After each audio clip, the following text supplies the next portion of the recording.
Evan Cohen here. Whether you're locking in your home run picks or riding with your favorite golfers this summer, ESPN Bet is your sports book for all the action. Go from checking stats on your favorite teams and players to placing bets in just a few taps. Plus, new customers can get $100 in bonus bets when you make your first $10 wager. Download the ESPN Bet app and sign up with promo code USL to get started today. Must be 21 plus. Gambling problem? Call 1-800-GAMBLER. Terms and conditions apply. See app for details. Offer not available in New York. Evan Cohen here. According to a recent ZipRecruiter survey, 76% of employers plan to expand headcount for 2025. If you're one of these employers, add ZipRecruiter's latest feature, Zip Intro, to your hiring plan. It does most of the work for you, so you save time. Just pick a time, and Zip Intro finds and schedules qualified candidates for you. You can even meet with great people on back-to-back video calls as soon as the next day. Try it for free at ZipRecruiter.com/USL. That's ZipRecruiter.com/USL.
Seven o'clock in St. Louis, you are listening to TMA, presented to you by Brown and Crouppen on 101 ESPN and the TMA STL YouTube channel. Tim McKernan, Doug Vaughn.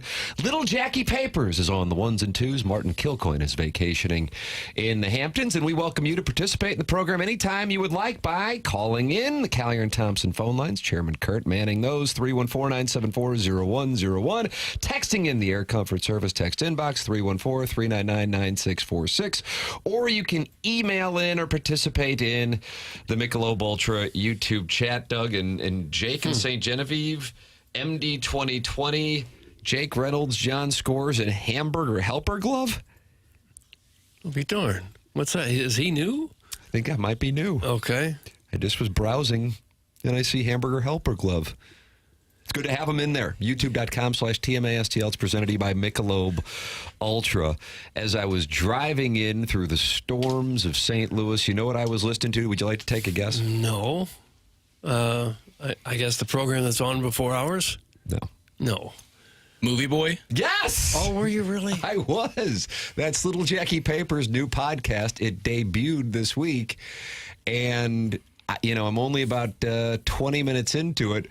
But essentially, it's just an attack on old people. Oh, you son of a sack ass! That's now again. I'm only 20 minutes in, but it's titled "Movie Boy." But it really is the age discrimination podcast. Is it really? It's doing business as Movie Boy, but it attacks old people talking to the screen. Now, why do you hate your parents' generation? I'm always told to respect my elders, and I like to. I want to try to, but I feel like there could be some. They can reciprocate. Respect people around them a little bit better. And this happens to you at the movies? This particular instance, it sure did. Yeah, this talking too much. Okay. Yeah, they got hushed by somebody else. I won't step on the pod. It's in the first 20 minutes. Step on the pod. It's in the first 20 minutes of the 2-hour runtime. A little much, a little long. Okay. But we'll get there. So you went to the movie at one point, and an elderly person talked too much. A group of elderly people. Oh, no. And they just talk to the screen, Jackson. That's Jackson's issue. They don't turn to each other to talk. They just talk at the screen. Right. So you have to talk a lot louder when you're talking. Like if you and me, Doug, were sitting in a row in the movie theater and I was talking to you, but I didn't move my head, I'd have to talk a lot louder so you could hear me. I suppose, yeah. Yeah. And when you say elderly, like what's the age group we're talking about? I think I said in the pod, they're like probably between 70 and 80. Oh. Okay. Yeah, it was okay, but they got shushed. An hour and 45 minutes for the debut of Movie Boy, Doug. Yeah. Maybe even longer, actually. I think it was 1:54. Oh, that's longer than most movies. No, I actually thought about it. I was like, that's actually a great runtime for a movie, is an hour and 54 minutes. And you just kept talking for an hour and 45 minutes. Yeah. 54 minutes. Yeah. Yep. Non-stop talking. But yeah, I didn't. Just Han Solo, too. I didn't record it straight out. Like, I didn't just hit record and start, an hour and 54. But eventually it became there after I did it in chunks. I'll be darned. Yeah. Because I came back refreshed. Batteries recharged. Jackson, let me save you some time. Don't go see Eddington. Terrible. That's from the Gray Summit Grey Goose Guzzler. If I'm not mistaken, that's in this coming week's Sode. I believe that was deep teased. I said the aforementioned older lady speaking was in the screening of Eddington, so that will be the focus of this week's podcast. You got a private screening, did you, boy? No, but I did see it was like the first one. What's Eddington about? I haven't heard anything about it. It takes place in May of 2020 in a small town in New Mexico, and a lot of things happen. It's a real powder keg, I believe it's described in the description of the movie. A real powder keg. Yeah, it's tough to explain. It's going to be very divisive. But I'm very much looking forward to talking about it. 2 hours of listening to Jackson talk. Is that the new death penalty in Missouri? That's from the puddle under Piddle's cuck chair. Not for everybody, man. It's not for everybody. And what's your recommendation if you don't like the podcast? Simply do not listen. Wow. It won't Is that hurt me. even possible? Wow. No. It's actually not. No, it's actually required for you to listen and then comment vigorously. You can comment vigorously by texting 314-399-9646. Air Comfort Service is the sponsor of this text inbox, which is already spinning, Doug, like a lathe. Is it really? Okay. And then you got that Michelob Ultra YouTube chat, youtube.com/TMASTL. Currently, Jake Reynolds is ranked number 1 in the Michelob Ultra YouTube chat. Out of the 100 who are in there, Jake and St. Genevieve is ranked 3rd, and John Scores is ranked 2nd. And they're in there, and they're talking Cardinal baseball, Doug, and what a weekend it was in the desert. Well, you got to feel pretty good about this club and the way they performed over the weekend, except they lost all 3 games and fell into 4th place and now look like a complete wreck of a franchise. Why do you say that? It's kind of hard to watch now, isn't it? But they got good pitching. We don't got good pitching. They got good pitching. We got lousy pitching. It's hard to watch it. I went from the Savannah Bananas, flipped over to the Cardinals, and I said, "Where's the action?" Oh, you went to the Savannah Bananas? No, I just watched it at home. on YouTube. I watched both nights, for heaven's sakes. And then you turn over to the Cardinals and say, well, where are the dancing boys? Where's the male stripper who's topless in the third base dugout? It was rough. It was really, really rough. The real death penalty around here is watching these sorry-ass baseball players. I'd rather have the Savannah Bananas for 162 games. That's from the 636. I think it would wear you out if you had to watch that 163 times. What is the target demographic for the Savannah Bananas? It seemed to be all over the place. The people are just going nuts over it. Because I flipped it on with my 7-year-old, and I thought it would entertain him. And he goes, this is dumb. And I go, okay, then maybe it's not for 7-year-olds. But to me, it strikes me as being for 7-year-olds. Basically the same Venn diagram of listenership to this program. I think it's a product far best enjoyed in person than on TV. Because you could hear the music pumping and you see people dancing in the background, and there were players in the stands. I had friends who went and they sat, I think they said section 454. They were above Big Mac land. And they said that a player came up there, was signing an autograph and taking pictures in the 400s. I think it's an in-person thing rather than TV. Because I agree, I watched on TV and I said, I kind of don't get it. Yeah. But everybody who went and everyone who was there just said they had the time of their lives. And they sold the place out twice. There's only a handful of entertainment vehicles that could do that. I mean, NFL games, college football games, a handful of musical artists. Beyond that, who sells out Busch? They sold 81,000 tickets at Clemson Stadium. Jackson, did any of your peers go to it? I'm trying to target you got the 27-year-old demographic. Do your peers go to it? No, my sister went, but she's older. No, she's older than me. No children. But I would say none of my peers went. No, okay. And I wouldn't say any of them would be fired up to go necessarily. Sweet Kai might. Maybe he likes to put a little wager in, and I don't think he would bet on that game. No, I don't think there's many markets for that. He likes to wager. So they did a couple things that were awfully close to release the Hoosier. Really, very close. What did they do that was released the Hoosier? They had a thing I saw Friday night where they had two dads, young fathers, with little kids. Oh, stepdads, hopefully? I don't know that they were stepdads. But you couldn't be sure. Well, no, I couldn't be sure. Makes it kind of Can I tell the story? Two young dads, one with a child who was about 6 and one with a child, well, 2 children. One looked like he was 5 and maybe the other 7 or 8. And the kids were released about home plate area, and then the dads had to go pick them up. And so the kids were running as fast as they could to get away from Dad. Well, the dad with 2 kids picked up his young child first and then ran after the other kid. And before he got there, stumbled, fell, and the young kid took a major header on the ground. God. Whiplash, head smacking on the dirt between first and second base on the baseline, and was crying and rubbing his head. I thought, no way. God.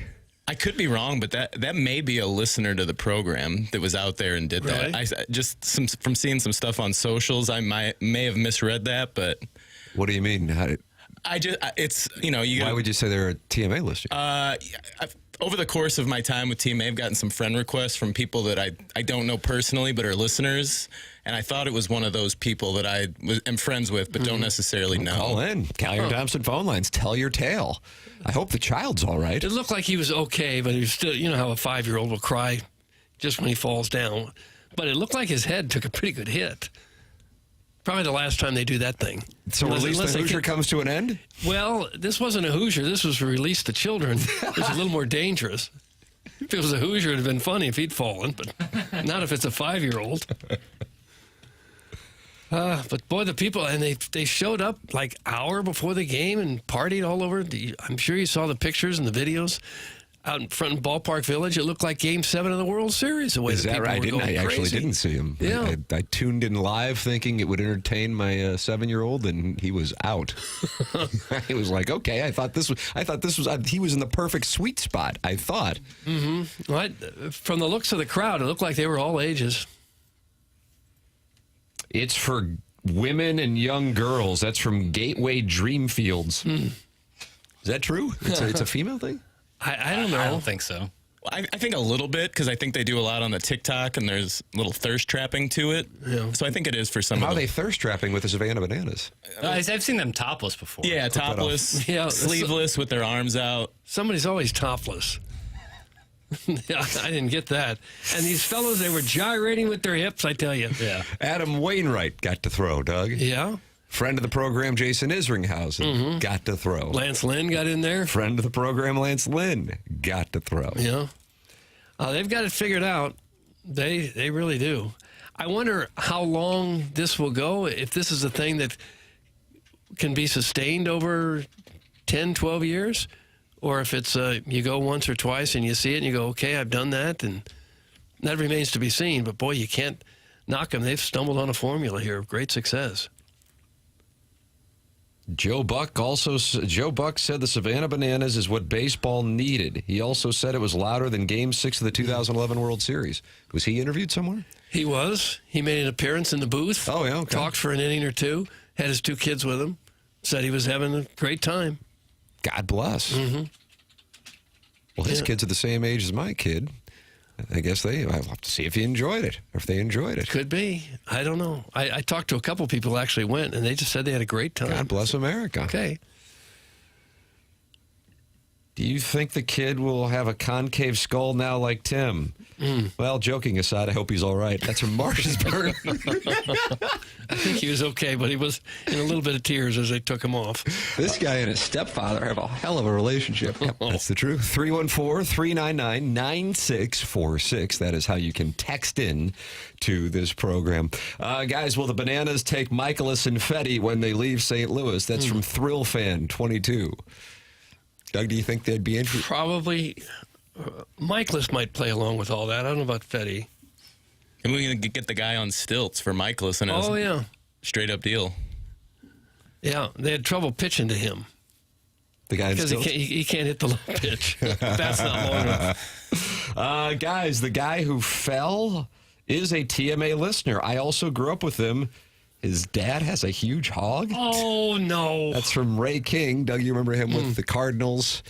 And he texts into this program, but I think it's a different guy. Ray, you can call in 314-974-0101. Those are the Collier and Thompson phone lines. Someone please tell me why Liberatore is getting skipped. Does Ali even think, or did he just slam his head in the dirt too? That's from the 636. Doug, they said he's already surpassing his career high innings, and so therefore they want to balance it out. So they're going to skip his start in Colorado and get him ready to take on the Padres for this weekend's wild card showdown in St. Louis in front of 14,000 plus. It really feels like this club is rounding into shape.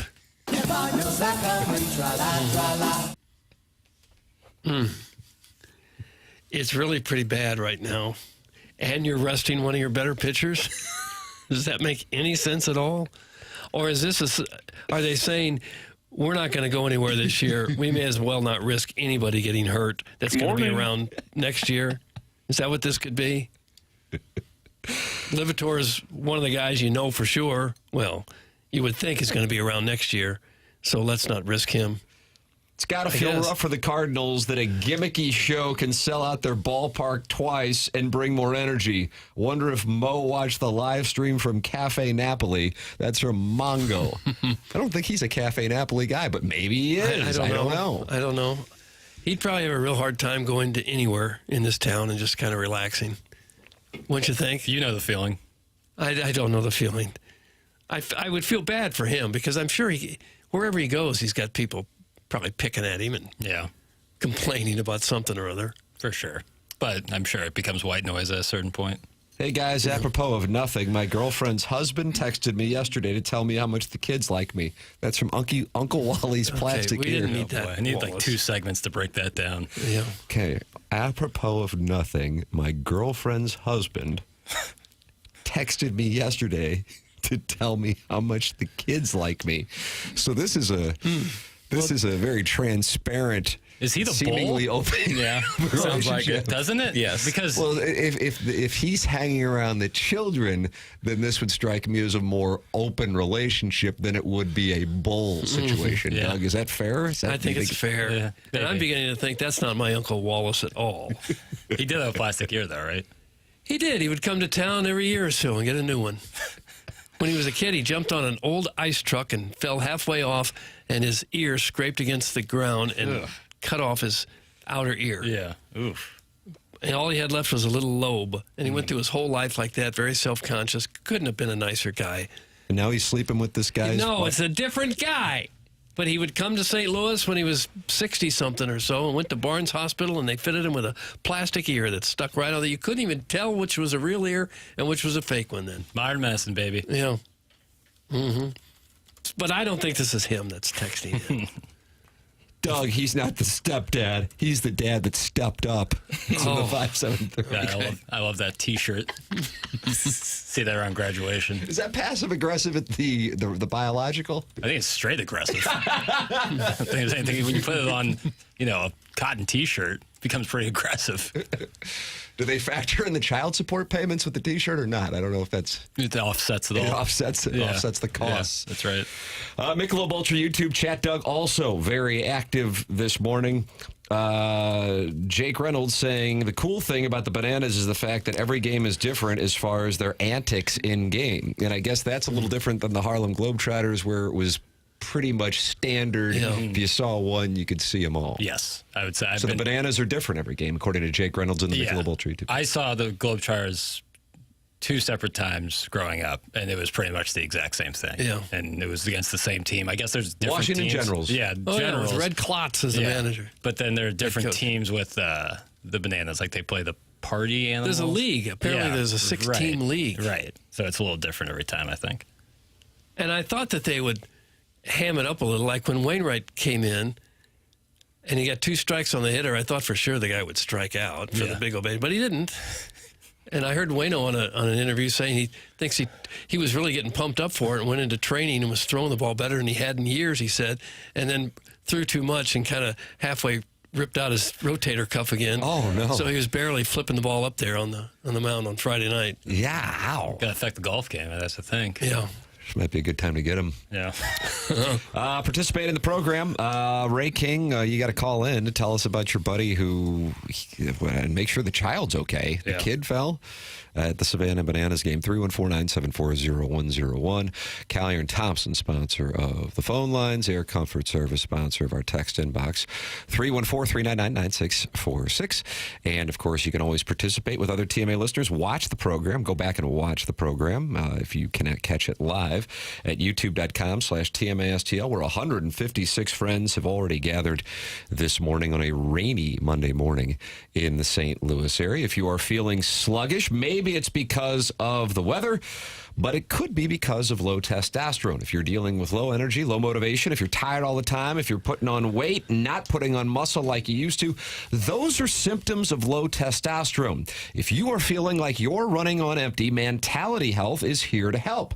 Mentality is a local healthcare facility that specializes in helping men feel and perform at their very best, with board-certified physicians providing a full physical consultation and blood panel analysis, all during your first visit. Mentality focuses on free testosterone levels, which many doctors overlook, ensuring your treatment is tailored to your body. Energy can come roaring back, belly fat can burn off, muscle can strengthen, all with the help of Mentality. Why not check out your levels by going in to Mentality? I've done it, in and out within 20 minutes. Super friendly staff. Visit mentalityhealth.com/radio. That's mentalityhealth.com/radio to find out more information.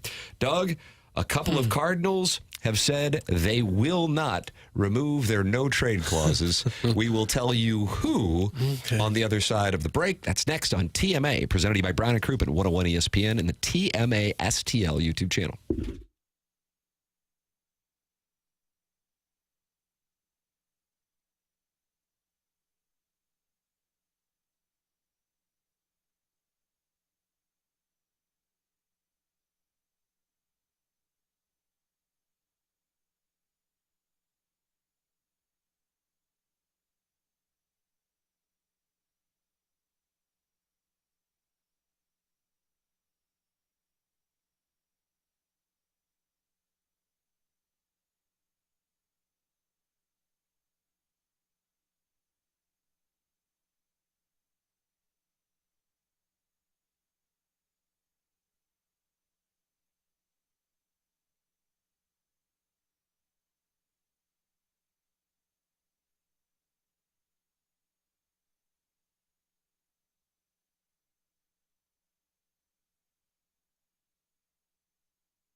Doug, just play this over the Cardinal highlights from this weekend. You could have. Eugenio Suarez continually circling the bases. Well, they were giving them good pitches, you know. How many home runs did he hit this weekend? Did he hit 6? Something like that. The last one against Mikolas might have been the most middle fastball I've ever seen in my life. First pitch. Turned on. It is TMA on 101 ESPN. Doug, this week the program celebrating its 21st birthday. Is that right? And we expect A-list guests to drop by to wish us a happy birthday. Frank Sinatra and Janine Lindemulder are on the surprise guest list. I expect Dean Martin will stop in. Yeah. They just come right to the door here. Okay. That'll be fun. I believe the date is July 26, 2004. Jackson was 6 when the show went on the air. And now, not only is he the producer of this program, but he has his own podcast, and it's called Movie Boy. But it really is just an hour and 50 minutes of bitching about old people. Yeah. Oh, really? The whole thing? Theater decorum. You see a lot of young people acting like a fool, too, in movie theaters. Well, you might, but you won't hear about it on Movie Boy. Well, when it happens, I'll address it. And It's got to happen to you. Oh, absolutely. Okay. It's real. It's Jackson's podcast. It's real out. There's a lawless world out there in the world of the movie theaters. I'm sure the behavior is different based on the movie you're seeing. If you're seeing a movie geared towards kids, you're more likely to see kids making noise. Yeah. Oh, for sure. But The yeah, more- there was the whole thing with the Minecraft movie this year where, like, a certain point in the movie, and everyone throw their popcorn up in the air and dance around. Chicken my jockey. God. Yeah, if I was working at a theater during that time, it would have been hell to pay. It should be renamed Libby Boy. That's from Eric in the Central West End. He's not happy with the podcast. I would be shocked if he listened. Eric in the Central West End, you can call in and let us know if you listen. Callier and Thompson phone lines. We're waiting for Ray King's phone call. 314-974-0101. He says he knows the guy who was playing Release the Hoosier at the Savannah Bananas game and fell with his child. He stumbled So we have a badly. first-hand report there. We also have a report from Bob Nightingale. Doug, USA Today's Bob Nightingale with this on the Cardinals following the sweep in Arizona, and that sweep now dropping the Cardinals way back of the Cubs, 8.5 back. They're actually in 4th place now and sitting at 51-49. Fortunately, they get the Rockies for the next 3 before the Padres come to town. But this is what he says regarding the Cardinals and a couple of players who you may think could be on the move at the deadline. Well, they won't be. Cardinal starters Sonny Gray and Mikolas still say they have no interest in leaving St. Louis and would exercise their no-trade clauses to veto any potential deals. Does that strike you as strange at all? I know Gray's got the family in Nashville, and Mikolas has probably settled here since he's lived in St. Louis for a number of years now. But it would still only be a couple of months. I agree playing with you. somewhere else. I'd really be curious because, you know, they have their reasons for it. I'd just really be curious what it would be if you're talking about 2 months. Now, specifically with Mikolas, at the same time, I'd like to have the conversation with the team that's interested just to know what they're thinking. But with Sonny Gray, and I realize this weekend was a disaster for him, but with Sonny Gray, I suppose he might say, well, then they're picking me up for next year too, and what if it's a coastal team and he really, really wants to remain super close to Nashville? And I shouldn't say I know because I don't, but I get the sense that that really is a priority for him. And so as opposed to Mikolas, whose deal's up in a couple of months, Gray then is in a spot where that team, and if it's a team on the coast, controls his situation for next year. I guess you would think that he's probably flying PJ wherever he goes. And there's a 4-hour flight's a different ballgame. Well, if it's on the coast, but if it were to the Like if the Rockies went out? the Cubs or the Braves, or I don't know who else would be a contender close. Well, the Braves are I don't know. shutting her down. The Braves aren't very good. I don't know. It's just is his whole career going to be based around whether the flight to Nashville is 2 hours or 3.5 hours? It must be. It must be that important to him. with regard to Nolan Arenado, so you got Gray and Mikolas, according to Bob Nightingale at usatoday.com, saying they will not allow the Cardinals to trade them, so they would exercise their no-trade clauses to veto any potential deals. The Cardinals are planning on keeping third baseman Nolan Arenado through the deadline with no team showing interest. So Nolan Arenado, per Bob Nightingale, will not be going anywhere, but it's because teams have not shown interest in him. He rejected potential deals to the Astros and the Angels, and the Houston Astros are having themselves a lovely season despite having injuries all over the damn place. 57-42, the Astros for the Well, a player who's not a real huge offensive threat anymore and makes a ton of money is not real attractive to anybody. So he will most likely be sticking around. Bob Nightingale with this also on the Cardinals and the trade deadline. The Cardinals remain undecided whether they will trade closer Ryan Helsley at the deadline, but since they don't plan to tender him a qualifying offer, they realize they may have no choice but to move him with at least 5 contenders showing interest. This is my note. Well, I would hope so. Yeah. I mean, if you're not planning on keeping him, what would the point of having him around for August and September be? Right. It'd be. I don't really know what the point of having him around for this year was, as we discussed at spring training, and Ryan Helsley himself said he was surprised that he was in Jupiter for Cardinal spring training. Right. But, that's part of whatever is going on down there.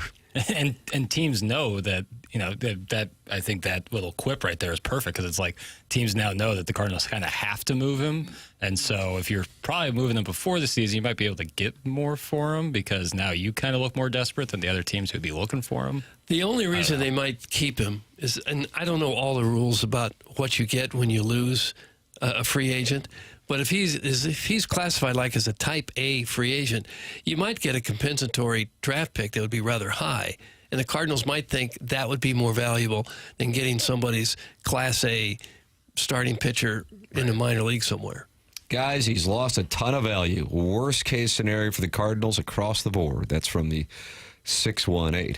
What an effing disaster Mo has turned this into. That's from John Lithgow's Harry Henderson.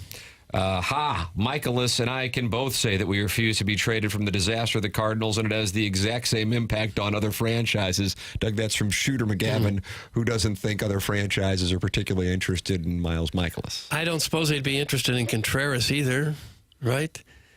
And he's only a mediocre first baseman by league standards. If he put the numbers up that he puts up as a catcher, that'd be different. But right after they signed him to the long-term contract, they decided he can't catch. So now he's a mediocre first baseman who makes a lot of money. So I don't suppose you could deal him either. That's been one of my points all year. Sunshine and rainbows that one Cardinal is. I've thought all year you've got a bunch of guys that are really untradeable or have very little value.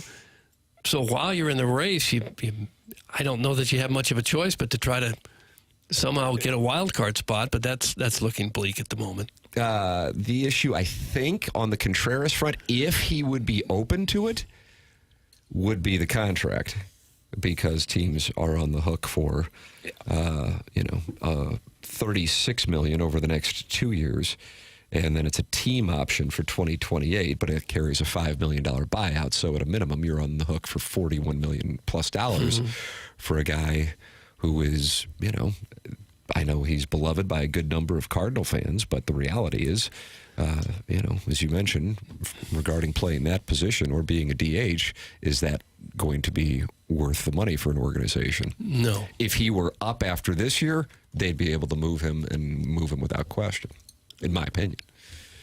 Right. Somebody would want to. The question the Cardinals are faced with, I think, is who are you building around? Who are you 2 or 3 players that you're really going to build a team around? And that's why fans, I think, are especially frustrated. I don't think too many people went into this thing going, okay, this is going to be a hell of a year. The issue is a couple of the guys you were hoping to see develop are looking, and I'm thinking specifically of Jordan Walker. If anything, I think you feel worse about that than you did when we were down at spring training 5 months ago. And with regard to seeing some of the younger pitchers on a regular basis, you haven't done that because you have veterans. occupying spots. And I realize Nolan Gorman hasn't done much either, but now he's got the back injury again. He hasn't been able to play regularly anyway because you weren't able to trade Nolan Arenado. So from where it stood when they had the press conference talking about turning the page and focusing on the long term, what have you really learned this year? Who have you really gotten to see on a regular basis? And from those who you have gotten to see, if anything, you feel worse than you did 5 months ago. So therefore, yes, it's quite concerning. I guess J.J. Weatherholt? They could give you a charge late in the season in terms of people getting excited about a young player. We hope, but I mean, here we go again with another guy that we're just sure is going to come up and be a star. We thought that with Walker. We thought that with Gorman. We've thought that with a lot of players. Yeah. And you got to have the hope. And by all accounts, this guy's the real deal. Right. But we've heard the hype for many players, right? And none of them have turned out in recent years. Doug, Mason Wynn, J.J. Weatherholt, and Vaughn Herrera. That's from the Gateway Dreamfields. What positions are Herrera playing in this scenario? Yeah, I guess he's your next first baseman or DH. I guess building around Wynn would be a mistake. That's from the Pirates beat writer. He's seen bad baseball over the last 3 decades, so he can speak to it. Yeah, sniff it out. Yeah. Cardinals have a shortstop. That's literally all they know from this season so far. That is from the 618. I guess he's got a hit, but he certainly looks like the real deal defensively. Yeah. Guys, I think Contreras' body language has been so bad as of late. I get he's frustrated losing so much as of late, but it's not like he's doing anything to help. That's from Philip Seymour Doffman. Yeah. You just don't know it. As you look at the roster, if you were the one making the moves, you just don't know where you'd go. There just really isn't much positive right now to hang your hat on and say, well, at least we got this guy and that guy, so we got a shot. I'm not sure who those guys are that give you a shot right now. Mason Wynn is so overrated. His OPS, his ass, and his dangly earrings suck. That's from Eric in the Central West End. I don't know, but the earring doesn't bother me that much. You got to find some offense in the outfield. That's for sure. And you got to find almost an entirely new pitching staff. You got that too. Mason Wynn, this dude be bussin'. About that. He'd be bussin'. They got to figure out what to do with Newt Barr.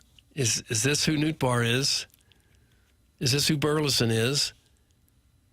Decent, but not difference-making players. Victor Scott, is he going to hit? It's not that hard to find defensive center fielders. They got one in Siani. You got to hit. Yeah. Your thoughts are welcome. 314-399-9646. Air Comfort Service, sponsor of our text inbox, and we welcome you to call in. Collier and Thompson phone lines, 314-974-0101. And you can email in for our Design Air Heating and Cooling email today, the morning after, at InsideSTL.com. Doug, sweet mother of mercy, have you seen the forecast? I realize it's raining in St. Louis right now, and the cloud cover today will keep the highs in the 80s. But, oh, my goodness, 92 tomorrow, 95 on Wednesday, 96 on Thursday. Oh, Bill. I like a sauna. Well, you're going to enjoy it. Now, you don't like it when it's on the inside of your home, though, and so that's when Seth Goldcamp comes to the rescue. If you have any air conditioning problems, go to designairservice.com. Longest-running sponsor on TMA, and also the place where Doug goes, the place where Martin goes, the place where I go for our heating and cooling needs. I've known Seth Goldcamp for more than a decade, grateful for his support of the program, and also I recommend wholeheartedly to our audience. It's Design Air Heating and Cooling online at designairservice.com. Send your emails in for the Design Air Heating and Cooling email today, the morning after, at InsideSTL.com. It is the morning after here on 101 ESPN and the TMA STL YouTube channel. The show is presented to you by Brown and Croup. And Doug, unfortunately, a prediction was made at the Open that did not resonate, and we will have that audio for you coming up on the other side of the break. The program's called TMA. It airs on 101 ESPN and the TMA STL YouTube channel.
This is Jackson with a Sports Center update driven by Johnny Londoff Chevrolet and Johnny Londoff Autoplex. The Cardinals lose yesterday in Arizona. Back in action today in Denver, Colorado as they take on the Rockies with a 7:40 p.m. first pitch. Michael McGreevy toeing the slab for the Redbirds. That was another Sports Center update driven by Johnny Londoff Chevrolet and Johnny Londoff Autoplex. See them at Londoff.com. Chevy, together we drive. Are you kidding me?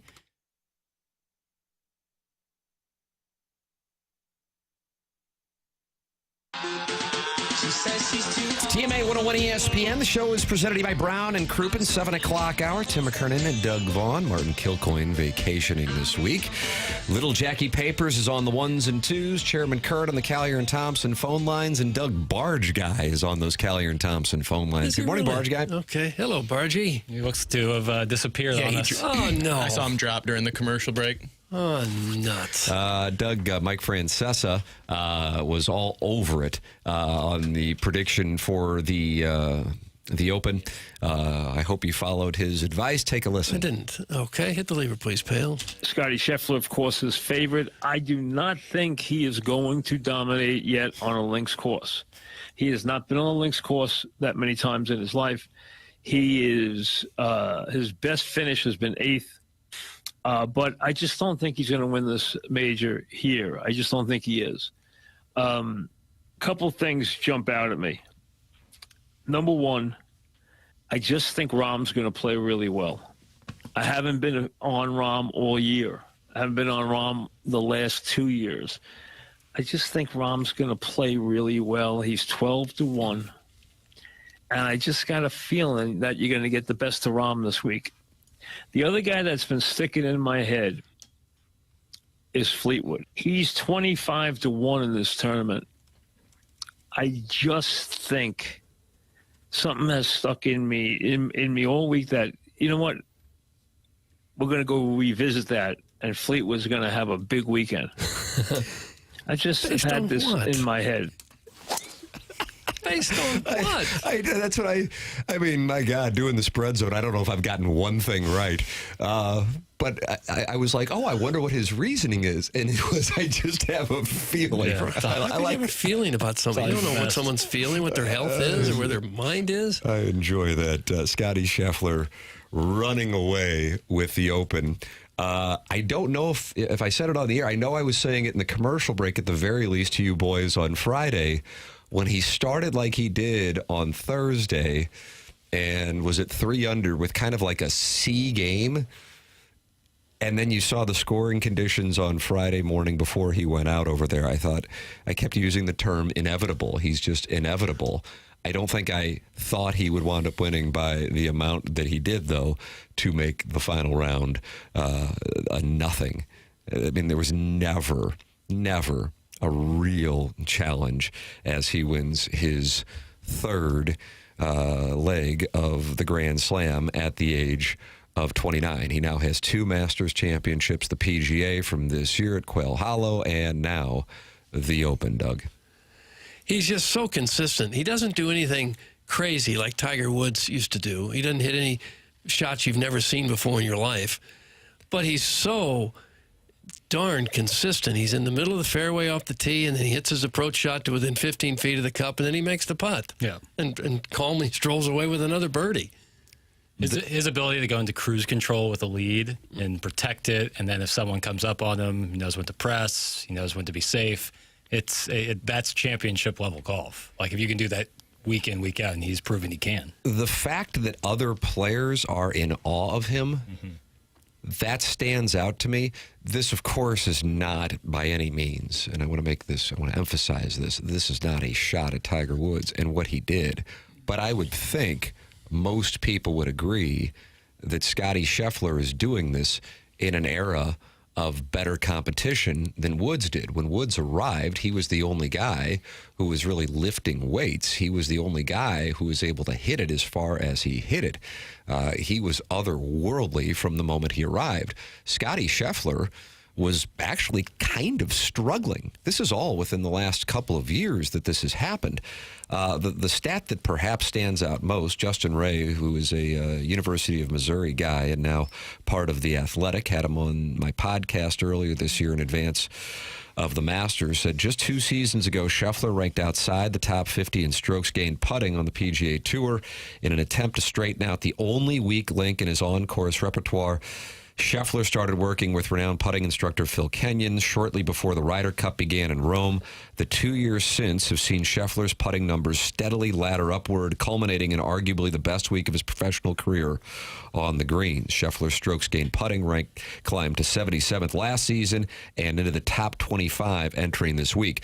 So when you have the ability to putt, which was his issue even as early as last year, go from a weakness to a strength in addition to his shot dispersion with his approaches, that then creates this force that even when he's not on, he's still good. And when he's on, it turns into what you saw this past weekend. I remember that time when he was really struggling, getting frustrated with his putts. Couldn't make anything. And Rory McIlroy said on the telecast he needs to switch to a mallet putter, and then sure enough he did, and ever since then he has been damn near untouched. Should have never offered that advice. I see he's won. Scheffler has 20 victories since February of 2022. And they had the stat yesterday that of his last 38 starts, he's won 14 of those.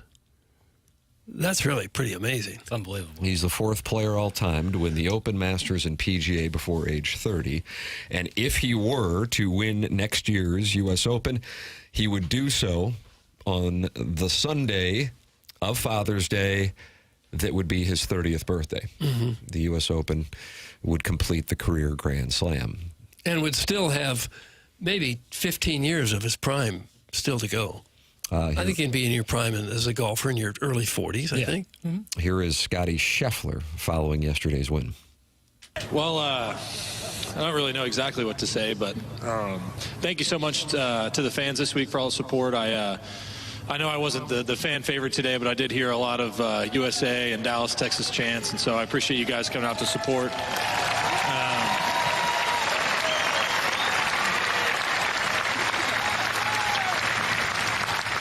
Yeah, but overall, it's been a great week. The fan support all week was tremendous. It was a ton of fun to get to play here. I got to play with Shane the first couple of days, and you guys coming out and supporting Shane the way you did was really special, and it was a really fun week to be able to play in front of such a great crowd. To my family, starting with my wife and my son, thank you so much for the support. I couldn't do any of this without you, and I just love you very much, and I can't wait to get home and celebrate. His wife sure was happy on the side of the green. Yeah. She was getting a big kick out of it. I like the kid running up the hill. The Bennett, Tried to, and then he stumbled. Yeah. I've equated before, but like Scheffler and Patrick Mahomes, I think, are kind of similar in a way. Come on just in the past 5 to 6 years. Super dominant at their sport. I mean, undeniably the best player in their sports, in their fields. And just kind of guys who like to hang out with their families and probably have a cold one or two. And not much else. Now what I'm gonna do right now is respectfully disagree. Okay. And this has nothing to do with Movie Boy. This is an observation. I think what put Mahomes on the map was Tiger-esque. Holy crap! Did you see that? Type of plays. Sure. Now, his dominance, of course, is comparable to both Tiger and Scottie Scheffler, but I think he has made some plays where you go, oh, my God. Scheffler is so good, it's boring. If you play with great players, and I've been lucky enough to play with guys who have won on the PGA Tour. Chris Nagel, we've all played with him. TMA played him a couple of years ago, and he's played in a few U.S. Opens. I think next to me, he's the best player in St. Louis. Next to you, of course. And what they do is usually boring. Scheffler is so boring. I'm talking golf-wise. I think personality-wise, he and his family have zero interest in the attention. I don't even know if he has social media. If he does, I doubt he touches it. Meanwhile, the Mahomes family Not necessarily Patrick, Yeah, but the family. they're into it. Very much so. And as a matter of fact, your observation is what Jordan Spieth said is one of the reasons why Scheffler is not only successful now, but may continue to be successful because he's not into that crap. Here's Jordan Spieth. He doesn't care to be a superstar. He's not transcending the game like Tiger did. He's not bringing it to non-golf audience necessarily. He doesn't want to go do, the stuff that, a lot of us go do corporately, anything like that. He just wants to get away from the game and separate the two, because I know that he, at one time felt it was too much, that he was taking it with him. And, whenever he made that switch, I don't know when it was, but, he has hobbies, he's always with his family. They're always doing stuff. So I think it's more so the difference in personality from any other superstar that you've seen in the modern era and maybe any sport. I don't think anybody's like him. Boy, he keeps hitting it long and straight based on what I'm hearing on the sounder. Yeah, that was flushed.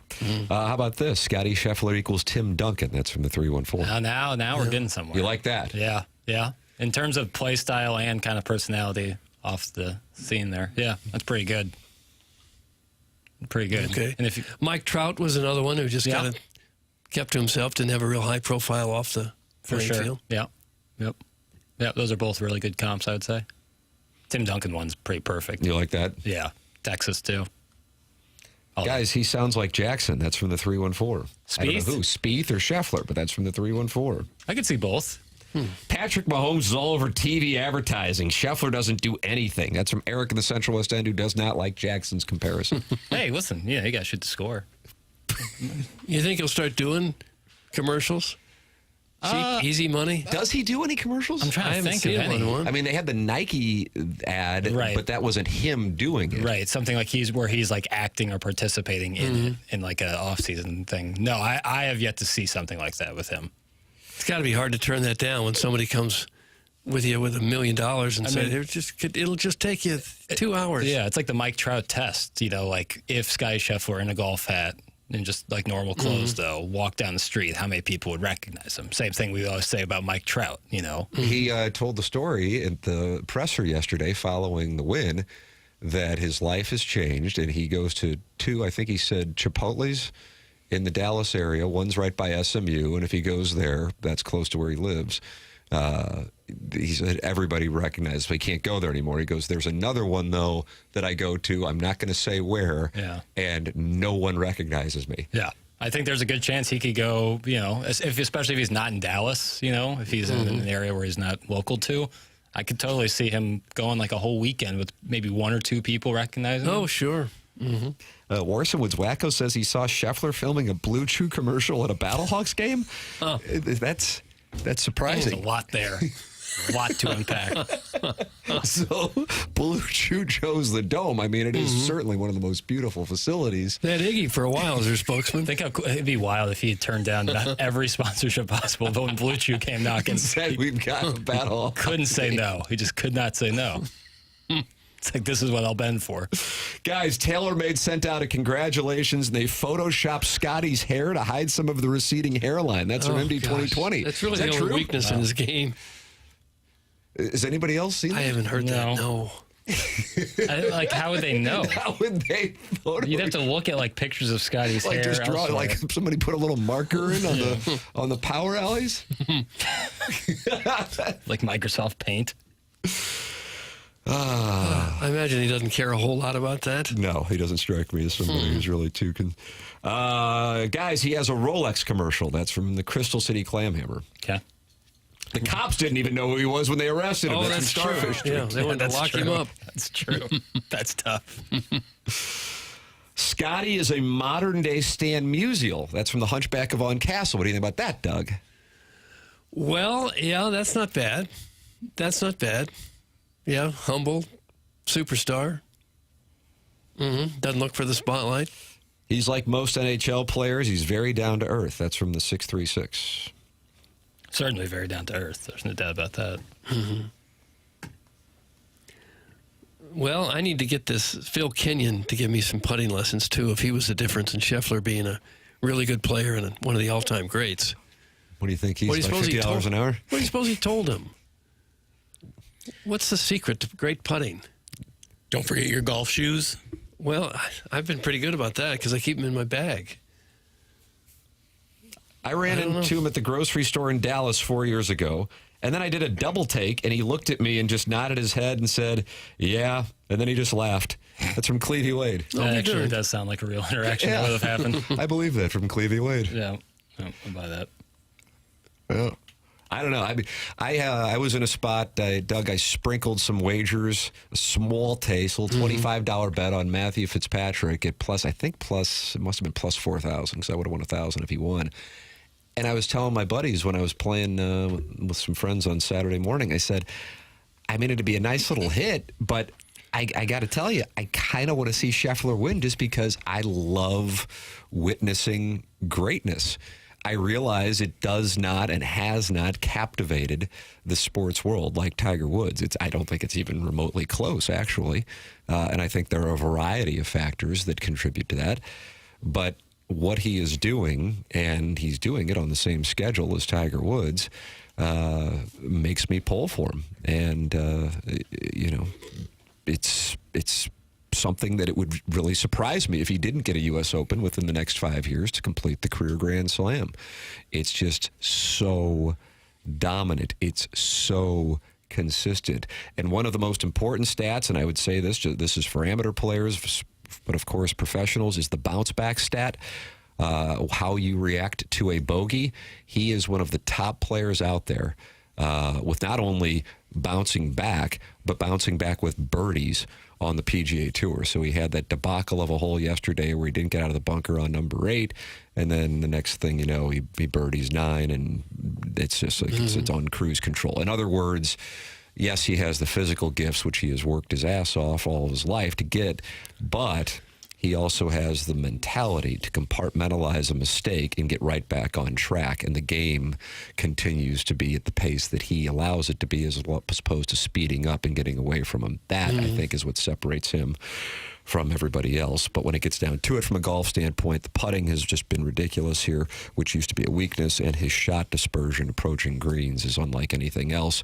And then you get into his ability to go off the tee, and then his short game, and he is damn near invincible when he is on. It is 8:02 in St. Louis. Fisher Window and Door Store sponsor of the 8 o'clock hour here on TMA. Your thoughts are always welcome. 314-399-9646. That's how you can text into the Air Comfort Service text inbox.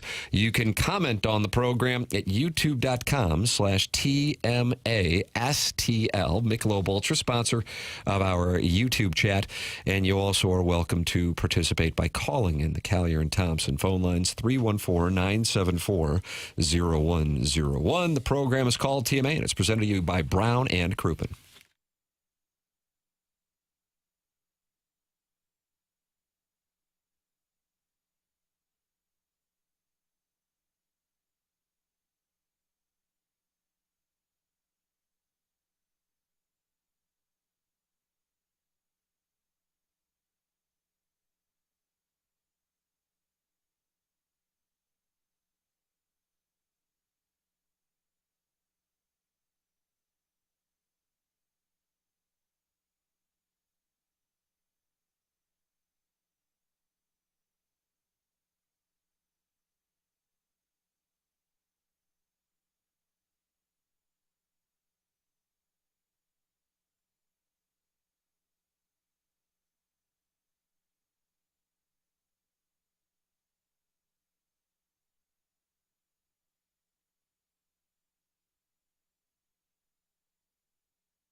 Welcome back to the Morning After 101 ESPN. Fisher Window and Door Store, sponsor of our 8 o'clock hour here on the program. And the program is presented to you by Brown and Crouppen. Brown and Crouppen is online at brownandcrouppen.com, 314-222-2222. If you think you may need Brown and Crouppen services, call 314-222-2222 or go to brownandcrouppen.com and let them know you heard about them on TMA. They've been our presenting sponsor now for 2 years. They were founded in St. Louis in 1979. And if you are in need of a personal injury attorney, wouldn't you want somebody who is local? Their offices are right there on the hill. It has built them here within the last couple of years. And they know the legal and local environment in the St. Louis area. They have superior legal services and value client services as well. Brown and Crouppen has been treating their clients and their employees incredibly well now, going back close to 50 years. They're part of our community. They value it. They're the presenting sponsor of TMA. If you think you may need Brown and Crouppen services, call 314-222-2222 or go to brownandcrouppen.com. Make sure you let them know you heard about them on TMA. The choice of a lawyer is an important decision and should not be based solely on advertising. Past results are no guarantee of future results, and every case is different and must be judged on its own accord. Tim McKernan and Doug Vaughn with you, with Martin Kilcoyne vacationing this week. Little Jackie Papers is on the ones and twos, and Chairman Kurt is manning the Collier and Thompson phone lines. That's how you can call into the program, 314-974-0101. You are also welcome to text in at 314-399-9646. Air Comfort Service, sponsor of our text inbox. Jackson, we've got Missouri news here with two things. Picked to finish 12th in the SEC by the SEC media, and then at the same time, they get a big-time basketball signing on Friday. Tell the people what's going on. Well, in terms of the pick 12th out of in the SEC, doesn't that to you just always ring hollow? Because how does anyone have any basketball? Pick 12, right? Not football. Football. Football, pick 12? Football. Yeah. Oh, gosh. Doesn't that ring a little hollow to you? Not, because, like, has anyone seen Beau Pribula or Sam Horn enough to be like, oh, yeah, Missouri's going to finish 12th? It means nothing to me. Yeah. I mean, it's that part of it is like, I'm like, all right, well, it's like bulletin board material, I guess. Drink's going to use that. Like, at some point this season that's coming up. In one press conference or another, there's going to be some about being picked 12th in the SEC. In terms of Jason Crow Jr., the 5-star top point guard in the class of 2026, they got fired up. How could you be anything but? He's like the first guy of the top 100 to commit this early. There's certainly you're like, wow. Like, I would imagine a large number of people have no idea what the deal is with this guy. So if you could, considering you follow this as closely as you do and you're a huge Missouri basketball fan, compare, if you could, and explain to people why it is significant. Jason Crow Jr. is the number 1 point guard ranked in the class of 2026 from Inglewood, California. So certainly not a local kid.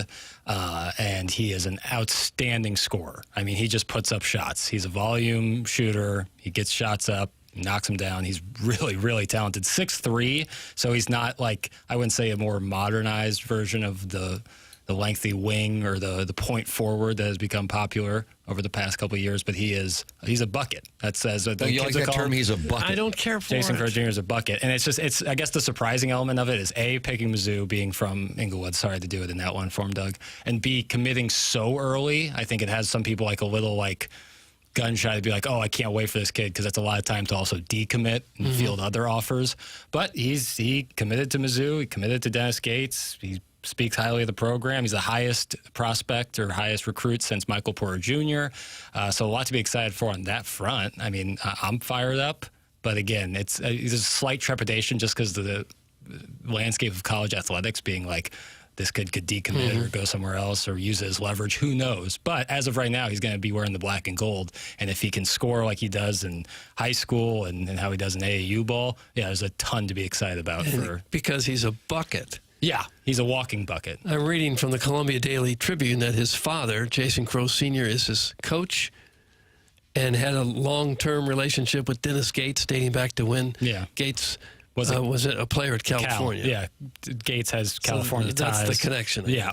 And Gabe DeArmond, friend of the show, saw him play at the Peach Jam, which was over the weekend in Georgia, and says he's more impressed by him up close than he was on game tape. People were asking him questions. He was just like, yeah, this kid is the real deal. There's nothing fake about this. This kid is unbelievable. So that's really exciting on that front. Yeah. Football-wise, I don't get too moved by 12th in the SEC, but, I get why people would. Well, if you look at the 2024 season, I think even the hardest of hardcore Mizzou fans would acknowledge they were dancing with the devil 3 times and were very fortunate to escape 3 times. At home, Vanderbilt, Auburn, and Oklahoma, none of whom were particularly good last year. On the other side of it, they went to Columbia, South Carolina, had a lead late with that incredible Cook to Burden touchdown, and then Lenora Sellers led the Gamecocks down the field in a game that Missouri was about to win against a really good football team on the road. They lost. So, with that established, when you look at the schedule, and we're talking conference now, so you take KU on September 6th out of the mix, they're at home against South Carolina. South Carolina was picked, 4th or 5th? Yes. Again, I value that just as much as I value Missouri being 12th, but the point being South Carolina usually isn't one of those we're voting on the helmets, so to speak, programs, and it speaks to what the expectations are for South Carolina this year. Then you're at home against Alabama with your next conference game, on the road against Auburn, on the road against Vanderbilt. We saw what Vanderbilt was last year, both in Columbia, Missouri, but also in Nashville when they beat Alabama, and they challenged some other teams throughout the course of the season. You're at home against A&M. You're at home against Mississippi State. You're on the road against Oklahoma, and you're on the road against Arkansas. I don't think it would be disingenuous to say it's possible for Missouri to be under 500 with that schedule, and that's a schedule that doesn't feature the team that was picked to win the SEC, Texas, the team picked to finish second in the SEC, Georgia, doesn't feature LSU, who has high expectations as well, Florida, which finished the 2024 season with some momentum, and Tennessee and Ole Miss. I mean, it's an incredibly favorable schedule. But I've had some listeners email me because over the last couple of years, I've been good on the season-long projections. Super high on Missouri going over their projected win total in 2023. Super high on Missouri going under their win total in 2024. Anything I would say on Missouri or any other program at this point, it's just so different now because of the roster turnover, Yeah. And in particular, you're talking about quarterback. Yeah. And they haven't even announced really who's going to be playing quarterback from Mizzou, but one would think it's Beau Pribula, and people don't have any history with him. Like if you're an SEC media person, you've likely never seen them play. Even if you're a Big Ten media guy, you've probably only seen them play a couple of times and not peak points of the season. I have a real hard time just saying Beau Pribula. That's why I'm rooting for Sam Horn. Because you don't like to pronounce Beau Pribula. Pribula. That's hard. Let's see what Dalen Carnell, the Missouri linebacker, had to say about Beau Pribula. Good luck. Does in practice, Coach Drink always tells us stay off the quarterback, but I think it's just natural for him to lower his shoulder. So they'll do some QB runs and he'll hit the hole and lower his shoulder. But me, I just naturally move out the way because I've been yelled at many times from Coach Drink to stay out the QB. But it'd just be surprising me. I could tell he's going to be a physical runner. Dalen, are there similarities between what Beau brings to the table and what y'all enjoyed and experienced with Brady Cook in terms of the type of person, the type of competitor, and those sorts of things? Yeah, I feel like they're similar competitors. They just want to win everything. I was in Beau lift group all spring, and he was always competing to have the top times and anything we did and stuff like that. So that was the same thing Brady did. So that reminded me of Brady. I even be when I go to the indoor to do work, he's often in there. He's sometimes by himself throwing. I ain't never seen that from a quarterback. So he's definitely a hard worker. No, hike. Okay. Do they still say hike? I think so. As often as not, they just clap their hands to start the play now. They still say hike. Hike.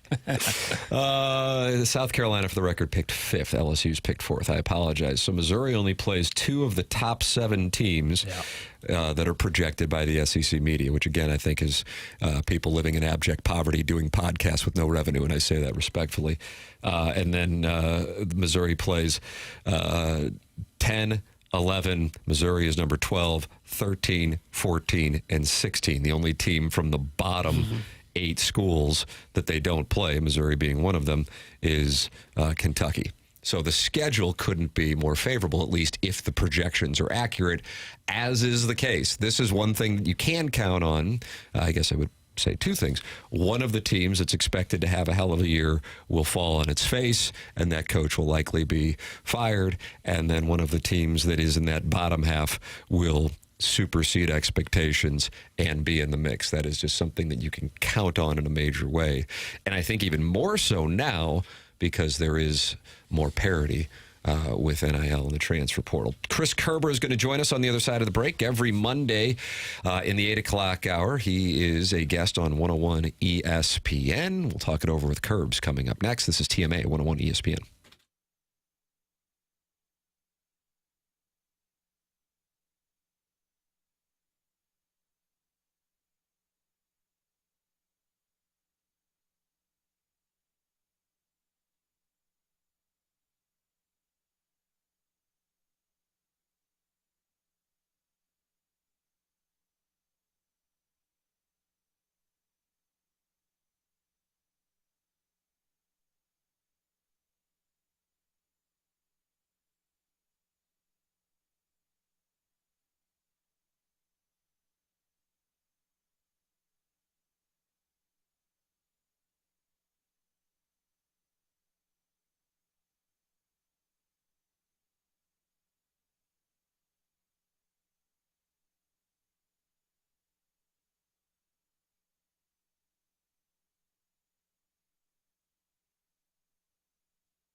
Hey, when you're thinking about your heating and air conditioning needs in your house, and you've been listening to us talk about Classic Air Care, there's something that's really important to them, and that is that 4.8 Google rating when it comes to reviews. Why is that important?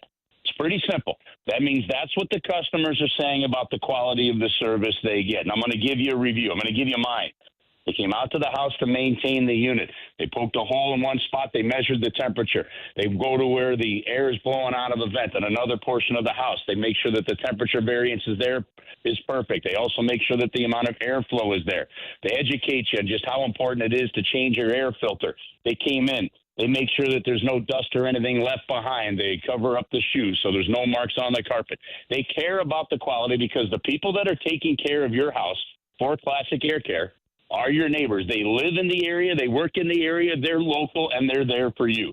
So you can check out more about their Google rating and all the different reviews they have at ClassicAirCare.com. As this summer rolls on, as the heat continues to go, as the humidity continues to stay high, get in there and have Classic Air Care check out your unit. If something goes wrong with it, they can repair it. They've got techs with over 40 years of experience working on every unit that is possible out there. So get on the phone or get online, ClassicAirCare.com. You know you can count on them, and they've been taking care of my family. They'll take care of yours. It's Classic Air Care. They've been making people comfortable since 1926.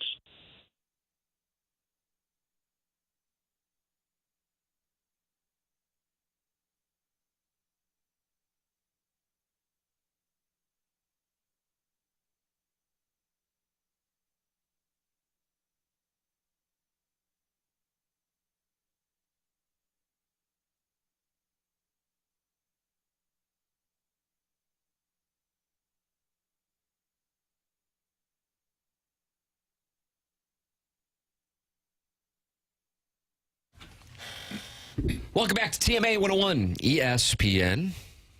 Tim McKernan, Doug Vaughn, Martin Kilcoyne vacationing this week. Little Jackie Papers is on the ones and twos. Chairman Kurt manning the Callier and Thompson phone lines, 314-974-0101. Brad Thompson will join us coming up in the 9 o'clock hour. That's coming your way at 9:30. Right now, it is our pleasure to welcome to the program the voice of the Blues, Chris Kerber. Morning, Kerbs. Tim, how are you, bud? Wonderful. How are you doing? Fine, sir. I'm doing great. We had a great weekend, had the neighborhood annual block party, so another successful event, and things are going well as we start to get two kids out the door to college this year. So it's going to be a fascinating couple of weeks around the Kerber household. Oh, got two of them going at the same time? This is the first time both of them have left, or they've been there for a few years now? No, first time. So Gracie's going to be a junior down at University of Louisville, and Gabby is in the nursing program and is going to be a freshman at Mizzou. So it'll be the first time the two of them are gone, and their 15-year-old sister, I think, is looking around going, don't leave me alone with Mom and Dad. Oh, God. Be some tears flowing from your eyes, too, I expect, to see him leave the nest.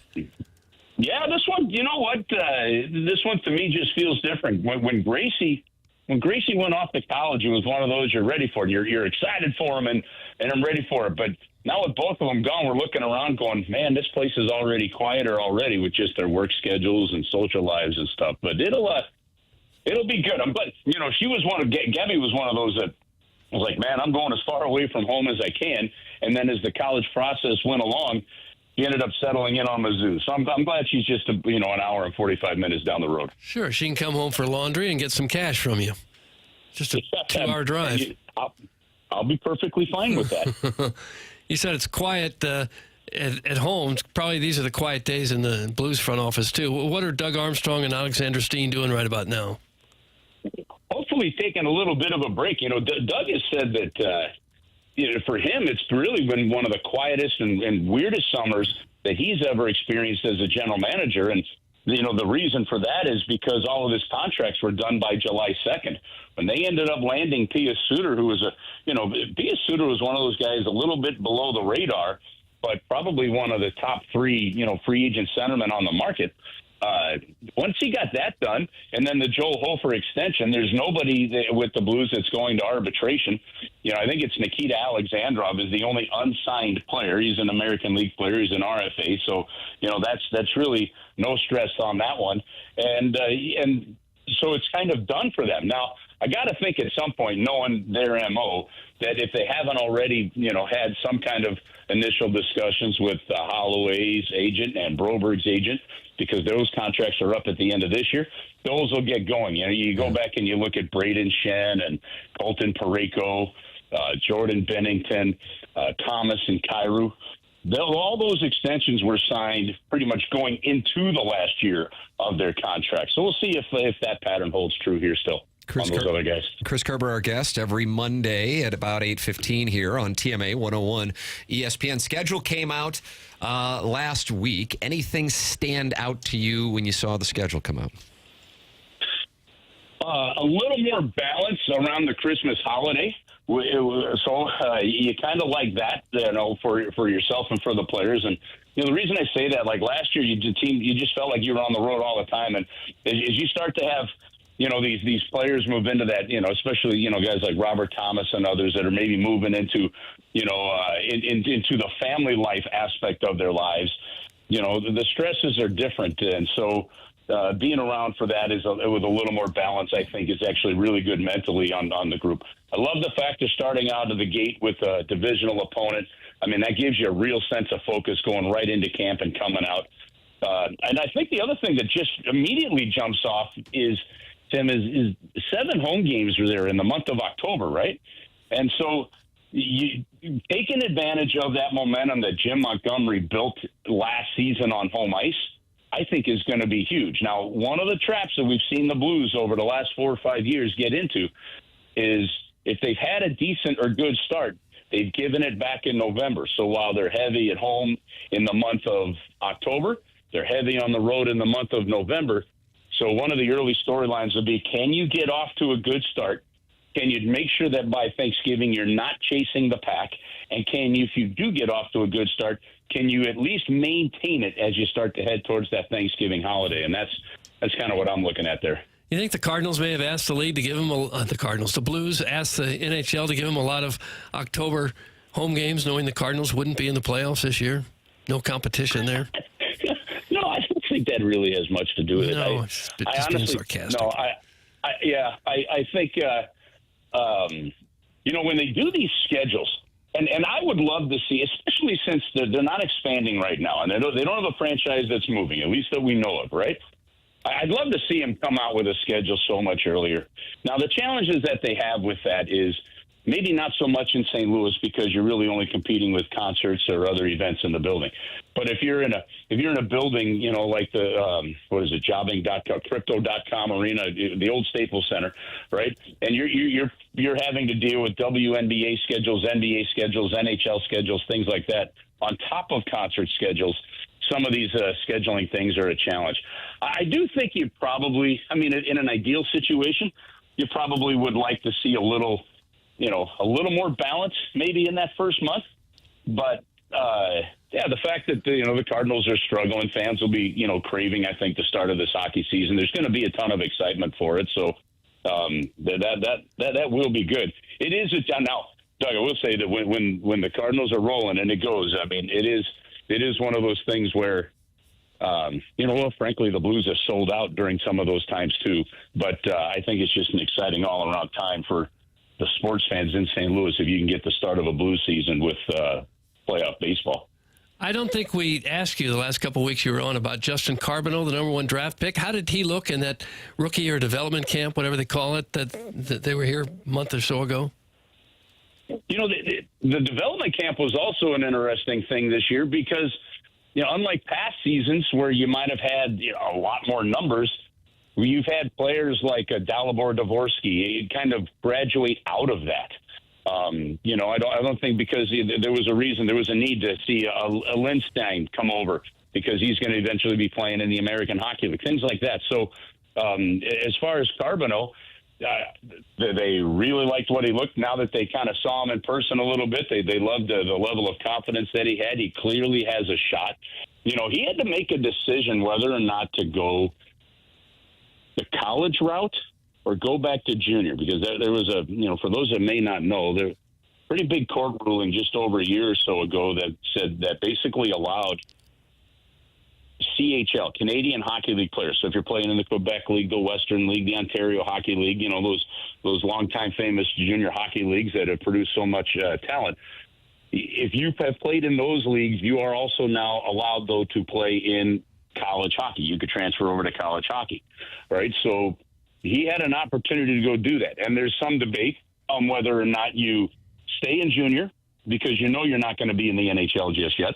You stay in junior and continue your development there, or do you go play college hockey where you're playing against guys, you know, I mean, you're getting now where freshmen in college hockey are 20, 21. So you're playing with guys that are a little bit older, a little more mature body-wise, right? And there's different nuances to it. I think people will tell you if they go back to when Eric Johnson would decided to go to Minnesota rather than turn pro, there's a lot of people that thought that was a mistake because of the way it was handled by the Minnesota coach at the time. You know, so he decided to stay in with his junior team, and the Blues will start working with him on that one. But he looked good. They're excited about him. But again, you know, you look at where this team is, guys, and the great thing is they haven't had to rush any one of these prospects along. They haven't had to do what they did with the Oshis, the Backuses, the Berglunds, Bronze, and all that. There's time to get them seasoning in the minors, and there's a long history of success when you're able to do that, and then you bring them up when they're ready. I think the next success story we're going to see is Dvorsky, but the fact that the Blues have been in a terrific competitive spot, or even during this 3-year, you know, retool, they really haven't felt the need to have to rush players up is fantastic. Kerb's final question for you. Looking at the schedule, there will be a big break in the month of February for the Olympics. Who do you think from the Blues roster will be participating come February? I think off the top of my head, I think there's 4 players that you're looking at. Clearly looking at Colton Parayko and Jordan Bennington. I think Jordan Bennington, unless something really changes or he has a really rough year, I think Jordan Bennington kind of inked himself into that starting spot with Team Canada. So to me, Jordan Bennington and Colton Parayko are 2 that go because of what they were able to accomplish, especially during that 4 Nations. All right, Robert Thomas was on the outside looking in. Now remember, he started off really well, and then he got hurt. And I think that really kind of hurt his chances with Team Canada in terms of that injury. If Robert Thomas has the start to this season like he had the last 2 months of last season, it's going to be really hard for Team Canada to not put Robert Thomas on that Olympic team. And then the other one, guys, that you have to keep an eye on, I think, is Philip Broberg. You know, to me, Broberg is one of those players that had he not gotten hurt, he would have been intriguing. Would have been an intriguing choice for Team Sweden. The Team Sweden selection process, my understanding, is just it's a tad different. It's a little bit, you know, some of it's merit-based. Well, I guess a lot of it's merit-based, right? And because of his youth and age and things like that, and then getting hurt, he didn't really have enough chance to shine for them. So if Philip Broberg is healthy and has a really strong start to the season, I think there's a chance that he'll go. Chris? I think it was it the last time that the NHL was in the Olympics, or the second to last time? We had when we had Sobotka and Bouwmeester, all those guys. Like I think we had like 9 or 10 players go that year. Yeah, it really opens it up if you got more than 4 teams. Yeah, it's going to be exciting, and I hope, frankly, we see all 4 of those guys, if not 1 or 2 more, really get a crack at it. It's fun for them. Chris Kerber with us every Monday here on 101 ESPN in the 8 o'clock hour, giving us his perspective on the Blues. Kerbs, we appreciate the time, sir. Thank you so much. All right, fellas, have an awesome week. Talk to you next week. You too. That's Chris Kerber with us here on the Callier and Thompson phone lines. Tim McKernan, Doug Vaughn with you on the program. You're welcome to participate in a wide variety of ways. You can watch the show and talk it over with other TMA listeners, youtube.com/TMASTL. 262 friends have gathered at youtube.com/TMASTL to talk it over. And that chat is brought to you by Michelob Ultra Air Comfort Service, sponsor of our text inbox. 314-399-9646 is how you can text into the program. And, of course, you're also welcome to call into the Callier and Thompson phone lines, 314-974-0101. On the Stiefel Dossier, we'll be joined by Brad Thompson in our 9 o'clock hour, and also coming up, the Design Air Heating and Cooling email today, the morning after at InsideSTL.com. Currently, the leader for the month of July, Paul Harvey, Milk mustache leading in the month of July. Jackson Burkett and I will be doing QFTA. That stands for Questions from the Audience. You can send your questions, comments, erotic stories to T. McKernan at InsideSTL.com. Anything and everything is welcome. That'll be on the TMA STL YouTube channel, and it'll also be on the TMA podcast feed for those of you to listen later on. Just like you can listen now to Movie Boy, Doug, Jackson's new podcast, which is just really a cover to attack older citizens. It seems that to be the case so far. Now, if a movie maybe that's struggling a little bit, say that, I don't know that the Superman movie is struggling. Sure. But if the producer of that were to call you and say, hey, how about a kind word about the Superman? Here's $1,000. Would you accept that? No.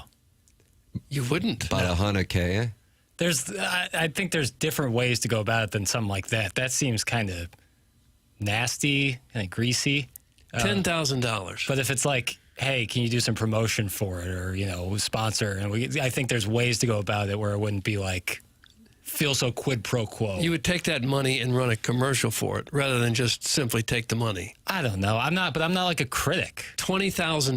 That would be money poorly spent, by the way. That would be money. But you would take the money at some point. You would take. Don't you downplay Movie Boy? I guess, but it's like I'm not. There's better places to go. I'm not a critic, so I don't think people will hang on my word to go see a movie. I don't know. At the top of the Air Comfort Service text inbox, I just took a peek. Papers.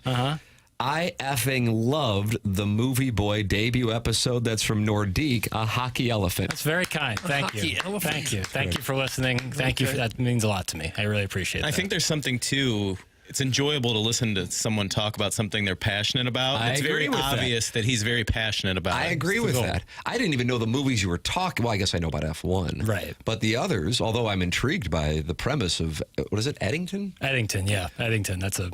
It's going to be a fun conversation this week. But yes, you're right, Chairman. When somebody is passionate about something, they're coming at it both emotionally, but therefore with more information than you most likely have because they're passionate about it. Yeah. And so, But the thing that is not said when you read about Movie Boy is that the passion is the dislike of older people. And that's disappointing because they make up a large portion of the movie-going audience. And they just apparently sit and talk to the movie screen the entire damn time. There's just something about being a board operator for this show that makes you hate the elderly. I know. And they had the blanket with them, too, which I dislike. But that doesn't affect you. They brought a quilt in? Yes. These like former Rams PSO holders? Yes. They looked like they were ripped right out of the lower bowl of the Howard Jones Dome. And I don't want to give too much away from episode 1, but was there an animal involved? Yeah, they had a dog with them. They brought a dog into the theater? Which shockingly wasn't what upset him the most. I felt like I was in their living room between the blankets and the talking and the dog. You can't bring a dog. Oh, I know. You're telling me. And they were in the wrong seats. Did the dog yap or anything? No, the dog was actually not the issue at all. The opposite of the issue. From all the hockey movies of all time, what are your guys' favorites? Thanks. That's from the 314. I want to go. This ties in. We just had Chris Kerber on. We're talking Movie Boy, Jackson's new podcast, which is on the TMA podcast feed. So if you subscribe to the TMA podcast, you'll get Movie Boy. Jackson, what are your... Slapshot is for sure the GOAT in that department. It stands the test of time all these years later. Was it 77 or something? Still amazing and referenced all the time. Goon is one recently. That's a good call. Yeah, Canadian movie. Jay Baruchel, I think, either produced it or he certainly is a part of it. That's with Doug Glatt. We have someone who texts in as Doug Glatt. That's from the movie Goon. Mighty Ducks. Stifler?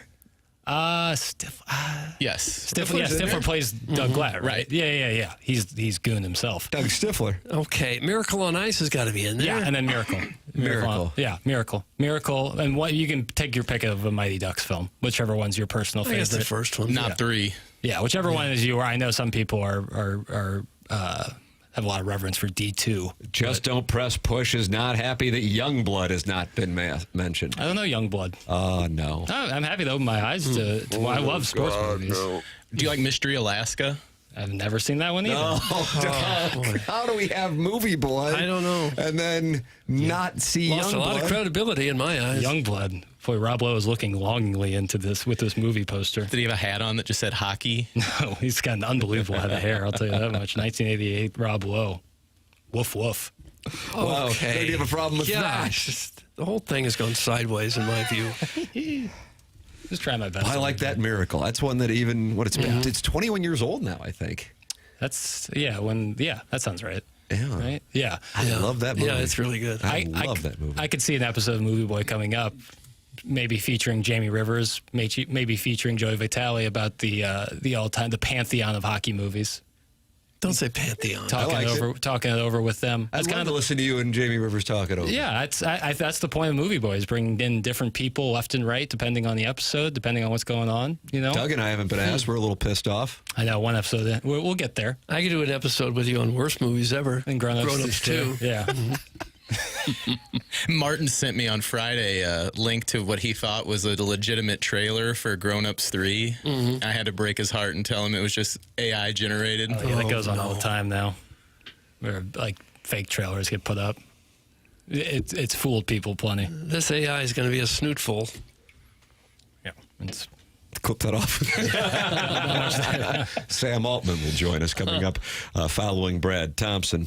The program's called TMA. It's presented to you by Brown and Crouppen here on 101 ESPN. Tim McKernan, Doug Vaughn, Little Jackie Papers, and Chairman Kurt with you on the program. Martin Kilcoyne will be out all week. He'll be back with us next Monday on the program. It is TMA, presented to you by Brown and Crouppen, 101 ESPN, and the TMA STL YouTube channel.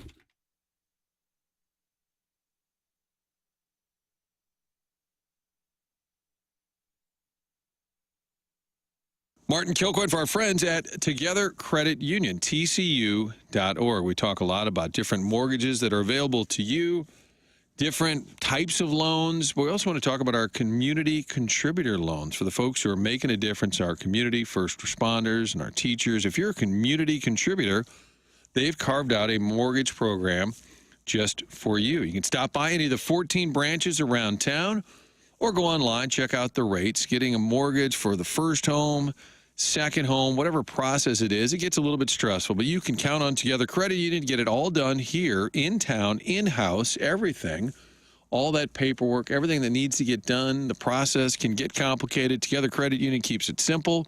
So many different loans and different types of loans available, but also for our friends that are making a difference. The community contributor loan, something available at Together Credit Union. Go online, togethercu.org, member NCUA, for our friends at Together Credit Union.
This is Jackson with the Sports Center update. It's brought to you by Saliga Heating and Cooling. Cardinals back in action this evening, taking on the Colorado Rockies in Denver with a 7:40 p.m. first pitch. Michael McGreevy on the mound for the Cardinals. That was another Sports Center update brought to you by Saliga Heating and Cooling, a Daikin heating and air conditioning dealer.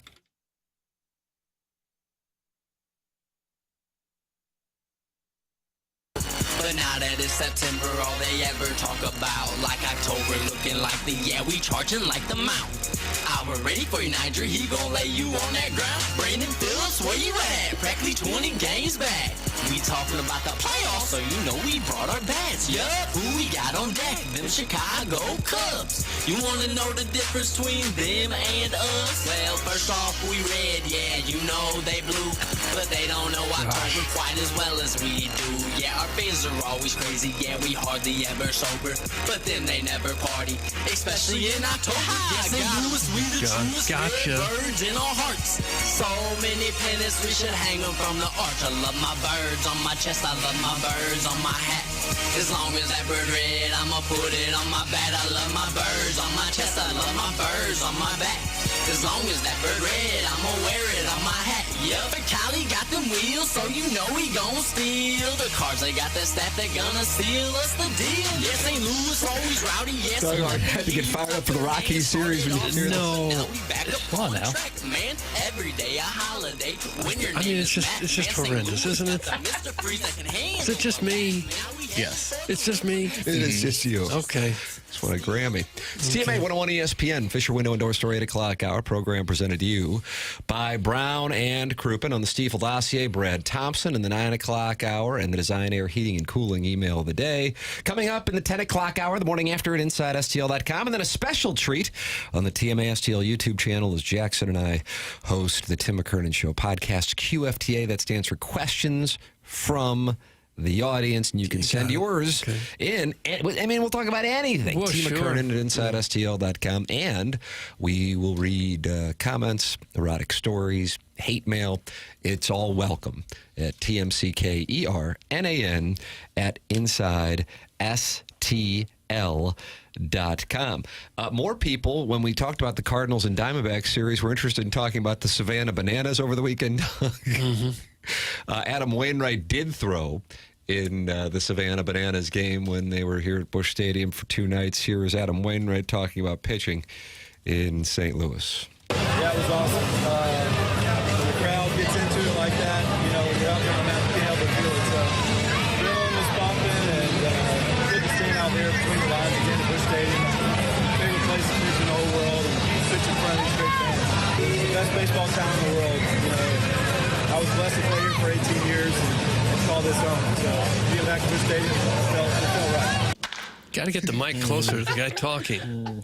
I sat there and watched Tim laughing. I watched Jackson cringing. That was fun to experience as a spectator. I was like, oh, boy. Get the mic up in there. Get the mic up in there. Oh, no. I knew when I was cutting that audio. The Cardinals suck. These songs suck. Stop it! From the 314 talk. Yeah. It's hard to argue with that sentiment. Times are tough. Jackson, what the F was that? That's from the 618. Guys, thanks for playing audio of Adam Wainwright from 30 rows back. I know. That's from the 314. Why would you even play that audio? That's from Grandma Johan. My fault. Couldn't hear any of that. That's from the Caddyshack hack. Nice quality audio. That's from Wedding Tackle. Oh, look at that. Look at this, look at that. Yeah, not my best. Why can't microphones be better? All the technology gains we've had over the last 10, 20 years, microphone technology just stays the same. Sometimes we hear it, sometimes we don't. It's tough. That's frustrates me. That's on me. I'll wear it. I'm out. Do better, pal. See you next month. That's from Gooner Reloaded. He's going to turn his attention to August now. It took back 10 seconds of bad audio. He said the same thing last week. He said, see you next month. He said the same thing in the 7 o'clock hour, too. Yeah, exactly. Yeah. It's kind of rude for you guys to eavesdrop on Wainwright's conversation with somebody else. Doug, that's from Arbor Day, who I thought was suspended, but I guess he's back. Maybe if we heard it again, we could hear better what he said. I'm not doing it again. I'm not subjecting myself to Movie anything. Boy is definitely not Audio Boy. That's from the Jerkwood from Kirkwood. Why don't we get a little sampling of Movie Boy? Doug, you can listen to the podcast. I was listening to it en route to the station this morning. This is Jackson's brand new podcast, hour and 54 minutes, Jackson. First one, yeah. It's just Jackson by himself in episode 1. Here's a sampling of Movie Boy, and if you're a TMA podcast subscriber, it's automatically in your feed. Take a listen, why don't you? All right. And also, I want to say another thing. Saw F1, and it was a pretty full theater. When I sat down, again, I'm pretty much dead center. There was another solo guy next to me. He had a hot dog, and he was eating a hot dog during the first part of the previews. And, you know, eat whatever you want. You know, I'm not going to judge. I like a hot dog. I like a wiener. I like a Frank like the next guy. Pretty pungent, I'm going to say, in close quarters like that. Like, it really smelled like fucking hot dog there for like the first 10 minutes of the movie. And I got to say, it was bothering me a little bit. I didn't say anything to him. How could I? He's well within his right to eat a hot dog wherever he likes. He bought it from the theater. But it, like, smelled pretty gross. Like, it smelled like hot dog for a while. And I didn't love it. I got to be honest. Didn't love the smell of hot dog while Brad Pitt's driving fast. Gosh. So you were right there in close quarters talking hot dogs with another single gentleman. No, I wasn't talking at all. I wasn't talking. Oh, this like I plopped down, I sat down, getting right ready next to him, and he was already hip deep in this. In this hot dog? And to be honest with you, based on the smell around us, it seemed like that was one of 2 hot dogs. I think I missed a couple of them. I think I missed the debut dog. It reeked of hot dog in that general vicinity. And again, like, well, how can I complain? You can buy a hot dog from the movie theater and eat it. It just reeks. Like, a hot dog has a certain smell. Yeah, it does. And it's not a pleasant one. No, it isn't. It's only pleasant if you're eating the hot dog. And That's even right. then. Yeah. So, yeah. Move to a different seat, dumbass. That's from Huckleberry Finn. Reserve seats, man. Reserve seats. You take someone else's seat. It was a full theater. Theaters are back, by the way. People are going droves. Love Is that right? Oh, yeah. Tuesdays and Wednesdays, AMC does like a 50% off thing. Packed. Yeah, most even stuff that's not getting reviewed well, packed. It's But great. people are eating hot dogs and talking to the movie. Yeah, that's not great. It was, I think something about the recliner seats make people feel more at home. Do you get yourself a giant sody? Like a movie is like the one time I'll really allow myself to have soda, like full sugar soda, and I kind of enjoy that. So yeah, I'll have a soda pop, but I don't do popcorn or anything like that. Candy. Never have to get up before the movie's over to hit the restroom, do you? I have an application that I use that tells me the best times to go use the bathroom during the movie. How many times did you go during Eddington?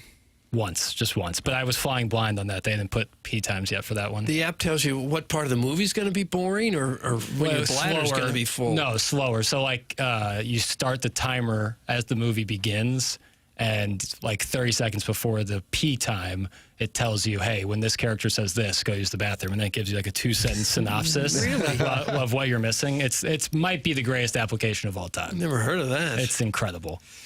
I think I saw Jackson in the stands at the WNBA All-Star Game wearing a shirt that said, "Be quiet in the theaters." That's from Tim's Toothless Bottom Boy. Did you go to the WNBA All-Star Game? No, I would love to have, but no, I was not present, nor was I wearing any graphic tees of sorts. You think you can sell some merch with this podcast? I wear a Movie Boy shirt all day. Maybe, maybe we'll see. It's first episode. We're plugging along. We're trying to do our best here. Get over it, Silver Spoon. We're hot dogs for breakfast, lunch, and dinner here in the mean streets of Afton. That's some Injun Joe's Cave Ride magic, man, and he's saying you're food shaming because you're from Ladue.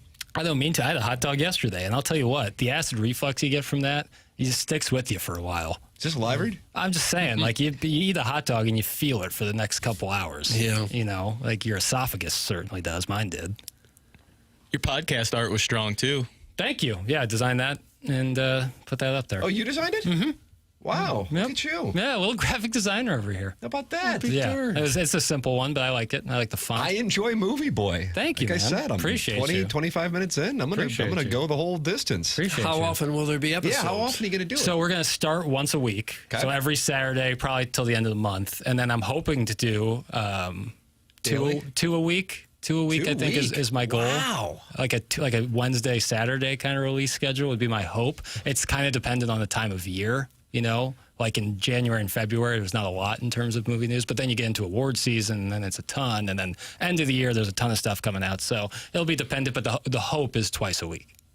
Huh. And you're going to make it more ratchet palatable. you off 2 hours No, piece? I'm trying to make them shorter. I want to make them shorter, more podcasts, shorter in length, because 2 hours is a long time. Mm-hmm.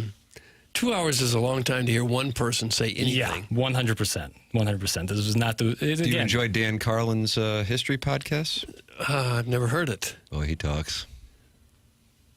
Yeah, it's tough, like especially... Joe Rogan goes and goes and goes, but he's going with somebody else. He's got someone else, yeah, right. And other people in the studio. So so like this week, my plan is to have a conversation with a couple of my buddies, one of them who's a filmmaker, to discuss Eddington. That's my hope.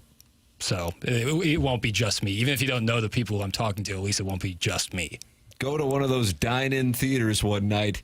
You'll think it's high class until you see a bunch of fats having mozzarella sticks and chicken tendies as an appetizer for their gallon bucket of popcorn and oil drum of cola. Doug got some cola spicy. They get an oil drum? That's a lot of cola. I've been into one of those dine-in theaters, and that Low Swing text is spot on. It's tough. The theater must really stink. Or reek of it's like it's greasy just food. Someone's hammering a burger right next to you, and you're just like sitting there next to them. It feels intrusive. It feels like I'm at dinner with them, and I didn't ask to be.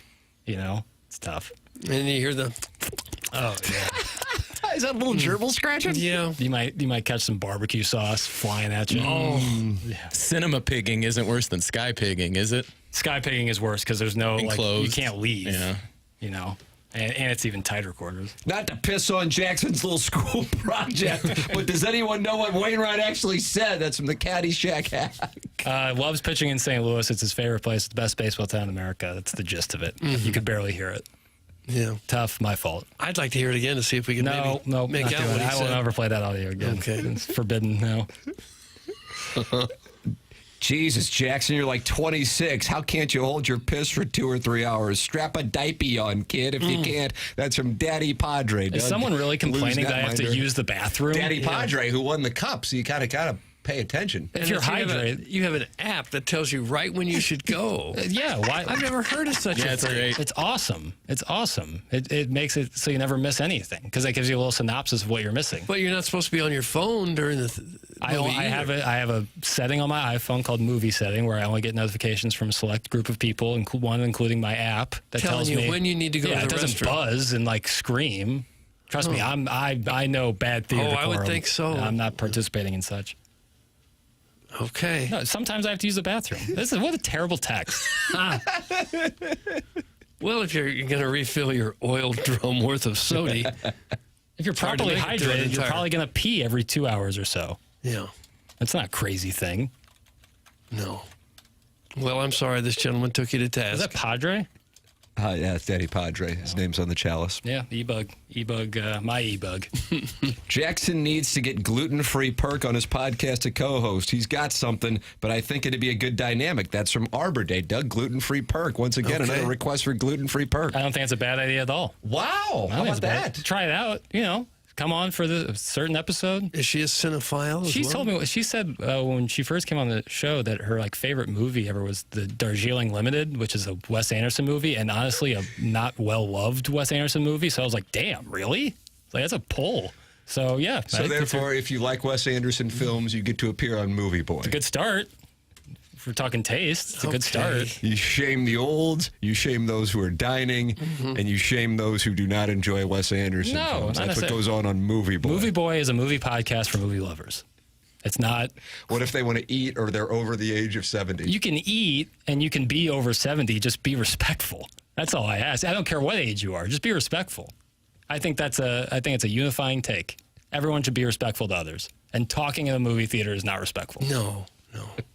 Especially when they're talking to the screen. Oh. That's what bothered Jack. So the gist of the story is then a gentleman, and this is my hero, from 2 rows down, turns to them and says, "Why are you talking in a public movie theater? Stop talking."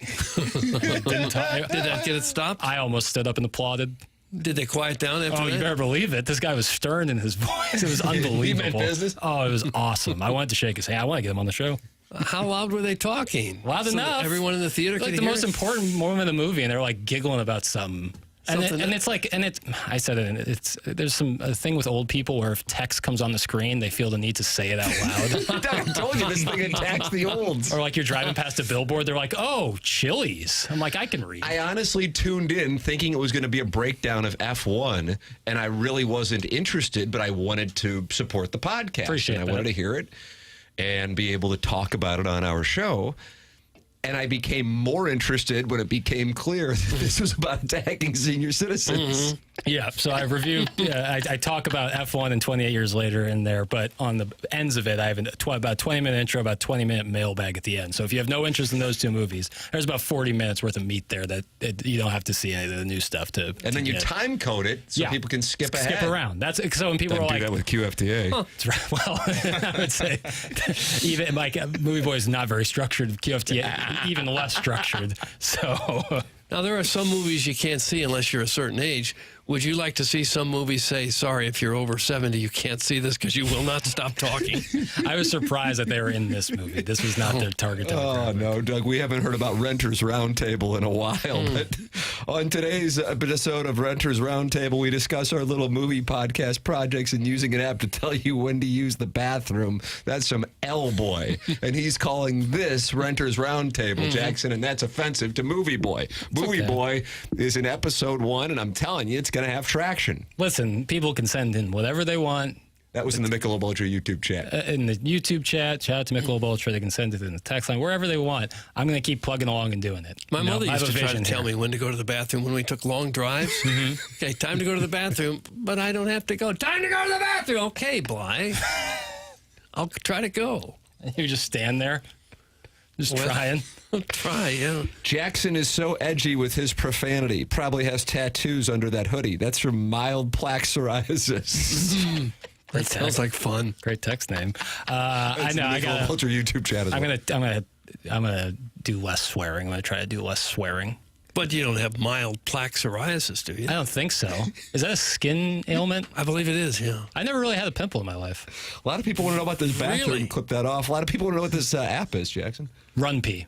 No free ads, but it's a free app. So it's free. So Run P. Yeah, I donate to it because they don't do ads, which is another big W for them.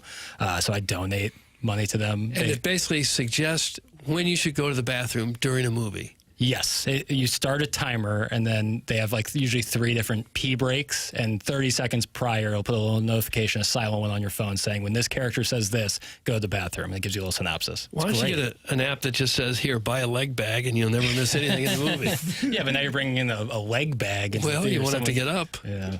With those recliner seats, I don't even know if that would work, logistically. It could get messy. Gravity-wise. You might be swimming in your own urine. Clip that off. Let's see. Brad Thompson's going to join us here in about 25 minutes. Looking forward to getting into conversation with him about the state of things with this trade deadline coming up next week. Got the Design Air Heating and Cooling email of the day coming up the morning after at InsideSTL.com. The program's called TMA. We are in the Mark Hanna Evergreen Wealth Strategies 9 o'clock hour on 101 ESPN and the TMA STL YouTube channel.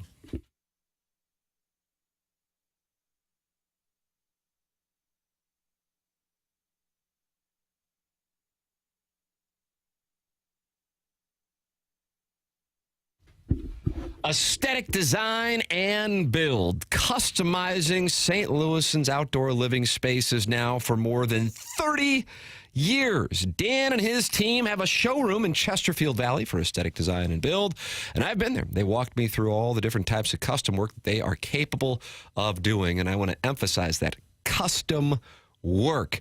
Whether you want to do a full-on custom deck, you might want to add on a pergola, or you might be looking to shade your covered patio with retractable screens. They really do have answers for it all. They're online at aestheticdesignandbuild.com. They do not take a high-pressure sales route or come back weeks later with a gimmicky discount. They encourage you to go out and do your research. They're confident that once you compare the work that they do with what else is out there, you will see that they are the better choice. They really are a design company that can think outside the box and offer unique solutions and designs for your outdoor living projects. Call them at 636-532-5008 or visit them online at aestheticdesignandbuild.com and let them know I sent you their way.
Welcome back to the Morning After. 101 ESPN. Mark Hanna, sponsor of our 9 o'clock hour. Mark is online at evergreenstl.com or by calling 314-889-0503. Tim McKernan, Doug Vaughn with you this week as Martin Kilcoyne is vacationing and we'll be back next Monday. Little Jackie Papers is on the ones and twos. He is now also known as Movie Boy. Doug, his brand new podcast on the TMA podcast feed. Chairman Kurt Manning, the Collier and Thompson phone lines, 314-974-0101. And Doug, look over on your right. It's my insurance agent. His name is James Carlton, the Collin State Farm Insurance Agency. Hello, James. Well, good morning, guys. This is fun because now I can talk to Jackson. I can hear the drops. Although I do feel like Rick Moranis with these headphones. These things are massive. Yeah, they're large, aren't they? You're fresh off a trip. Yeah, I had a good trip with my wife. We went to London and Amsterdam. Oh, London and Amsterdam. Yeah, so that was fun. Got to see a lot of historical sites that I otherwise would never see. So that was great. First time you'd been there? First time I'd been to Amsterdam, for sure, yeah. And that is the dirtiest city I've ever been. I told my wife it makes Bourbon Street look clean. Really? What they have going on is they're giving a lot of money for, like, turning in recyclables. And so the homeless in the middle of the night are just tearing up the waste cans throughout the entire city to find what they can salvage. And they leave it all over scattered throughout the city. Wasn't that nice? It's unbelievable, yeah. They have a trash issue for sure. That'll ruin tourism, won't it? If it's it didn't seem like it. There were quite a few people out there. It was very busy. Yeah, but that was an interesting city for sure. How have you guys been? Wonderful. Fine. Wonderful. Fine, sure. Yeah, the Tigers, James, are picked to finish 12th in the SEC. Does that make you mad as a Hornet? Well, Gabe had a good point. Drinkwitz has either finished on par or better than every time they've predicted his team since he's joined the SEC. So I don't know. It's impossible for me to say that I know, the 22 players on each one of these teams that are going to start, and I'm sure these media people have no idea either. I just think Mizzou's returning a ton of firepower on defense, and they added some studs on that side of the ball. So I have a lot of confidence in the defense. Of course, when you don't know who your left tackle is or your quarterback, presents a challenge to predict the season. But I got the read on the the snippets I watched of Drinkwitz down in Atlanta that there is a true quarterback competition, and which excites me because I think that's going to bring out the best. And I've listened to Beau Pribula. I can't say it. Doug can't say it. He was on a podcast with a guy from Pennsylvania, and he seems to really have a good leadership aura about him, a lot like Brady Cook did. He's a bigger version of Brady Cook, I feel like, just thicker and probably can withstand some hits. And so I'm excited about his prospect. But don't forget, Sam Horn's been in this program now for 4 years, and he was a big-time recruit coming out of Georgia. And so whoever the core, I don't have a dog in the fight, but I just hope whoever it is going to be performing at a high level. I'm excited. Would tell you, and maybe my rationale is off on this, but I would tell you that if Sam Horn is the starting quarterback, and it's not because of injury, that is actually a really good thing. I heard you say that on QFTA, and I couldn't agree more because as much as there is a true quarterback competition, one guy got a bunch of money to leave Penn State. I know he was leaving Penn State anyway, but as he said in that podcast, which I listened to as well, that you're referencing, he said he knew nothing about Missouri initially. Knew they had a good season and beat Ohio State in the Cotton Bowl, but other than that, didn't really know anything about it, and then showed up and was like, oh, this is legitimate here. Really liked Drinkwitz. And then obviously got paid. Hey, God bless, good for him. But the point being that Missouri committed those dollars to him. So if Sam Horn wins that job, that means that they're not playing the, quote, contract. That's right. And so that is intriguing. And I'm telling you, there are rumblings that Sam Horn is really in the mix for this thing. Gabe has written about that as one example. So I will be awfully intrigued. This is a weird week. Gabe wrote about it because you're fresh off SEC Media Days last week.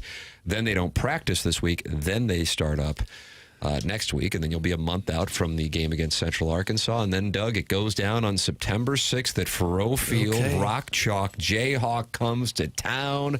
Missouri and Kansas. Hello again, everybody. Well, hello. I wonder if you're Sam Horn and you don't win the job, do you even stick with the team? Is it worth going through all the practices and all the work that you have to do for football to sit on the bench again when he's been drafted by the Dodgers as a pitcher? Maybe you just sign and say, I don't need to sit on the bench again if I'm going to be a professional baseball player. I personally don't think so. If I'm him, I see what happened with Liam Doyle, who upped his stock in a major way from baseball in just a year. and say, I could still do that, still keep my football options open, get better, coming off an injury, get healthy, and as opposed to spending your fall in a single A or rookie ball leagues and instead be on an SEC football team. I don't know. And it's not like he has NIL money from Mizzou. I don't know. I don't see like the need to immediately go pitch for the Dodgers when you got picked in the 17th round. How about this from the Warson Woods Wacko? Sam Horn is going to be the quarterback. Doug will have to let Gabe know the Warson Woods Wacko is reporting. Okay. Sam Horn is going to be the quarterback. That lunch that you presented to at Llewellyn's, they have a Tigerback Club lunch once a month. Yeah, Colonel and I spoke at that a couple months ago. And it was really good. You guys did a great job. But there's some former alum that show up at those, and they get more access than Gabe does. I'll admit that when they get invited to some of these practices and scrimmages, and they were the ones that were saying that they think Sam Horn's going to be the starter. Oh, is that right? They're saying that too? Yeah, I think there really is a large. And again, I want to make this clear: this is not a shot at Beau Pribula. That's not what this is. It's just that Horn has looked that good, and there is a real element of leadership from him because he's been their guy for a number of years. So I don't know. I'm awfully intrigued to see what happens, and he will be, whoever it is going to be put to the test because you got the thing on Thursday night of Labor Day weekend, but when the season really starts, it's Kansas. I mean, South Carolina, and then 2 weeks later, it's South Carolina and Lenora Sellers. And I realize South Carolina, the casual fan, is like, okay, it's South Carolina, whatever. South Carolina was picked 5th. Again, I realize that it's, I think I can get a credential there. Yes, the SEC media days. That's what you're picking up what I was laying down, that these things are not scientific. But South Carolina being picked 5th really says something when usually it's basically the same 8 schools and you just kind of move them around in the top half of the SEC. And now South Carolina has cracked that. And Lenora Sellers, man, that guy is legit. I saw that firsthand. But if Beau, he's gotten killed because of the timing of when he left the team at Penn State. And it's a tough spot because, there's James Franklin fully supported it. Right, but it just shows the system is messed up. If Alar got hurt, though, he was the next guy up, and they're in a playoff game. And so if he transferred and left a pretty cozy situation there in his home state to Missouri and allegedly got a lot of money to do so and is not named the starter, again, going back to your point, I think that shows that Sam Horn has really taken some strides. Warson Woods Wacko backing up what he said. He said Sam Horn is going to be the quarterback, and he says, I know because I have a mole in the room. There we go. A mole in the room? Warson Woods Wacko. I think at this point now, Gabe has to give credit to this program and cite the Warson Woods Wacko with a report. Gabe. I don't know. They're still more than a month away from the first game. They haven't even started camp. No, I'm going to stay fully clothed here. I appreciate it. Okay. Gabe announcing that he's going to stay fully clothed for the season, or appreciate Lenny tossing me some money. I'm going to keep the shirt on, but appreciate that. People are spending their hard-earned dollars to try to get Gabe to take his shirt off while an 18-year-old's going to commit to a school. This is why after games, Tim tells his wife, let's come on in, let's huddle around the hearth, and let's watch the post-game show. I guess that's why it is. Yeah.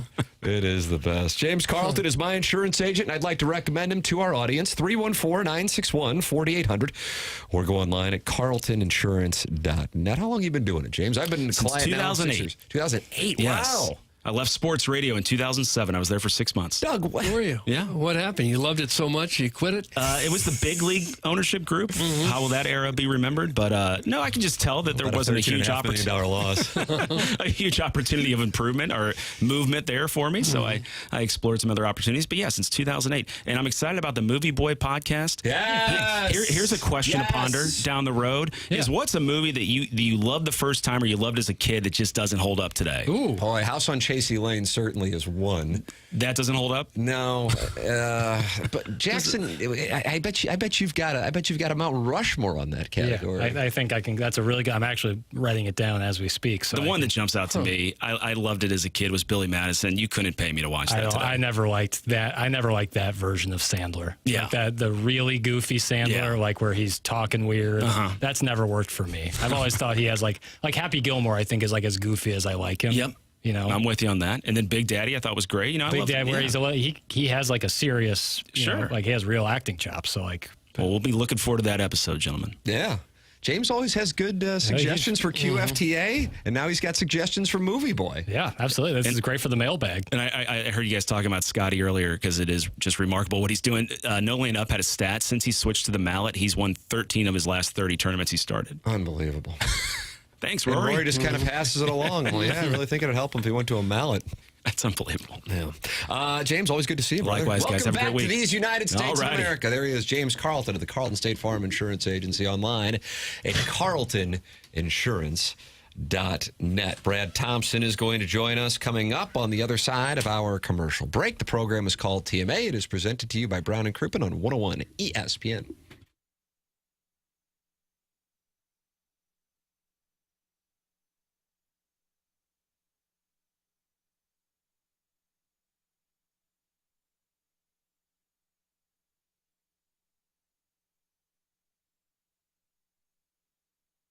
I'd like to tell you about a local St. Louis metropolitan area gem, and that gem is Dents Express, family-owned and operated right here in St. Louis since 1992. Gray Wilson and his team are the go-to experts for paintless dent removal, whether it's hail damage, door dings, or those annoying shopping cart dings. What I love is these guys aren't just good, they are experienced. Their techs have been with them for over 20 years. That means you can trust the people working on your vehicle. They offer free evaluations, no appointment necessary, and they'll even handle everything with your insurance. That's right, you drop it off, they take it from there. They are open Monday through Friday, 9 to 5, and they are located in West County. You can call 636-227-5050. That's 636-227-5050. Or just swing by and tell Gray you heard about him on TMA. That's Dents Express, St. Louis's leader in hail damage repair.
Well, Doug, things should get righted with this upcoming series. They're taking on the Colorado Rockies. And the Colorado Rockies are going to challenge the 1916-17 A's record for the longest home series losing streak in MLB history. They have 17 consecutive series losses at Coors Field. Well, and as you know, series are the most important statistic tracked in Major League Baseball. Well, they don't really mean anything in the big picture, but it would be nice to get a series win. In fact, if they don't, I wouldn't even know what to say at this point. Would you hold people accountable? I would definitely put some fingers in some chests. Like to see. So you would show up at Busch Stadium on Thursday and before the start of the Padres game. Just start poking people. Brad Thompson joins us right now. Brad, how would that play if Doug showed up at the Cardinal clubhouse on Thursday and started putting his finger in the chest of some of the players and management? I can't wait to find out. I think it's going to be fantastic. I wouldn't get out of there alive, I'm sure. Oh, I think that would be great. Let's do that. Brad Thompson with us on the Callier and Thompson phone lines. Cardinals and Rockies. I mean, I don't know where to start on what took place this weekend. My fear throughout the course of the season is that at some point the bottom would fall out on the starting pitching, and that's why I thought they were playing above where they most likely were going to be. The thing I guess I would say I didn't see was what happened with Sonny Gray. What was your evaluation of what we saw this past weekend in Arizona? I think they forgot that the All-Star break was only like 4 days instead of 7. It's kind of what it felt like overall. Look, it was that was a flat-out beatdown in all aspects of baseball. And the starting pitch, I agree with your thought about the starting pitching, the regression back to the mean of kind of what we expected and what we got. I looked back this morning just over the last 20 games for the Cardinals and specifically for their starters, and I was a little surprised at the ERA. Do you guys want to take a guess over the last 20 games for the Cardinals what their starters' ERA is? By the way, the best in baseball during that stint was a 2.53 ERA. That was the best by the Cubs. Any guesses? Around 5? No, I'm going to take the under on that because they had some great Gray starts. Mikolas had that 6th start a couple weeks ago when there were some question marks. I'm going to throw a bullet at 4.16. Okay, 4.16. We got a 5 as well from Doug. Unfortunately, you guys have both undershot it. The ERA is a 7 on the dot. Yeah, that's not games. good. I thought you were presenting it, and therefore I overanalyzed the hand. No. God bless America. Brad Thompson outsmarts me again. Had to be truthful on this one. It is what it is, right? The numbers bear it out. The starting has just been really bad over at least the last 20 games. You've had a lot of the blow-up games. And on the flip side, offense over the last 20, that same exact span, 3.45 runs a game. That's 29th in baseball. That's not really a recipe for success. Hence, you're seeing the results that you've been seeing as of late. And as to, like, what is the answer for this? Look, you don't have swing and miss in your staff, and I'm looking forward to McGreevy. McGreevy, not necessarily the biggest swing and miss guy, but he's competitive. He throws strikes. He'll get the ball on the ground. I think he's a welcome addition to the staff this evening against the Rockies. But from an offensive standpoint, you're not a team that is going to hit home runs. I mean, that has been the case all season long. The Cardinals' leader in homers has 12. They got 3 of them. I believe Contreras, Newton, Burley. All 3 of those combined have 2 less home runs than Eugenio Suarez, who hit, 3 over the weekend against the Cardinals? Like, that's just not how they're built. They got to figure out ways to continue to manufacture runs, because I think that's, if you're going to win games down the stretch, I think it's going to have to be your offense that does the heavy lifting. Do you get a sense, just trying to read the overall vibe of the team, that they're still all in? They show up at the stadium anxious to play, ready to go get them, feeling like they're still in the race, or is it more subdued at this point? No, I don't think there's any. There has not been, and I'm not with the team in Arizona, and I'm not in Colorado. I'm actually overlooking beautiful Busch Stadium now, running around with a 7-foot bird doing a Cardinals kid show. But I have not been around this team when they have. I've never felt subdued at all. And I'm around this team 90% of the year. They have the same mentality day in and day out, and that's not easy to do. You guys know this. And 2 years ago, even times early last year, I don't think that you could say the same thing. Definitely not in 2023. I mean, that year, like, you could just walk into the room and just feel it deflated. not the case. Now, we'll see how, mentally tough they are in the second half, but I think that they have, I know from a coaching standpoint, a managerial standpoint, they've got very good leadership. I think there's good leadership in the room also, and they continue to work day in and day out. The results suck. I mean, they have not been what they wanted to in the last couple of weeks, but there is no hey, we're giving in, we're done playing, we're looking at next year, because quite frankly, you don't have a group that is talented enough to do that, with all due respect. You got a lot of young guys that still need to fight for jobs, still need to fight for at-bats, need to fight for innings. So there is no room for, hey, this stinks, we're just going to ease into it and show up. They can't do that. Brad Thompson is our guest here on TMA 101 ESPN. He's with us every Monday at about 9:30 on the program, reviewing the weekend and looking at what is to come. And, of course, the trade deadline has been talked about for a while. Bob Nightingale over the weekend, Brad, with a few different reports on a few different Cardinals. And I want to get your impressions on this report to start. Cardinal starters Sonny Gray and Mikolas still say they have no interest in leaving St. Louis, and they would exercise their no-trade clauses to veto any potential deals. I realize you're not in their position, but I'm curious, from playing with guys who likely had that opportunity, when we're looking out on the outside looking in, we go, why wouldn't they just, for 2 months, go and play if there is an opportunity and have a real chance to be in the mix in October? What do you think factors in for players when they want to use their no trade clauses at the trade deadline, and it's only a couple months? I realize in Gray's spot, he would then be committed to that team for the following year, and it sounds like he values the proximity to Nashville, where his family is, for much of the year. But we were trying to understand that, and you can come at it from a player's perspective. No, it is a good question. And I think you nailed the difference between the two. Mikolas expiring contract, and he will be a free agent next year. Not the case with Sonny Gray. And it comes down to being a family decision. Oftentimes, and there were plenty of suitors for Sonny Gray when he signed the 3-year deal here. He decided to come to St. Louis. He made that commitment. I think that's part of it for him, is he wants to be here. He does like being close to home. He likes being a few hours away from Nashville. Family is comfortable here. So I feel like that is a big part of it.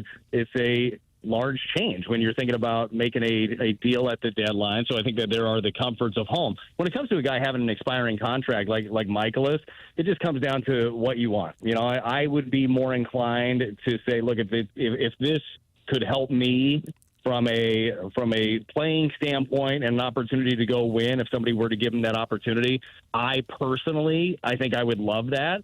But everybody's different too. He has loved his time here, reinvented his career here, even though the last couple of years haven't looked like maybe he wanted them to. I know Cardinal fans have not been happy with the results for Miles Mikolas over the years, but there's also that comfort there for him. So at the end of the day, with both of those guys, personally, I don't see them moving, but I do see phone calls, especially, for Sonny Gray. I know the blow up over the week, but you know what he has been, but I just don't see it happening.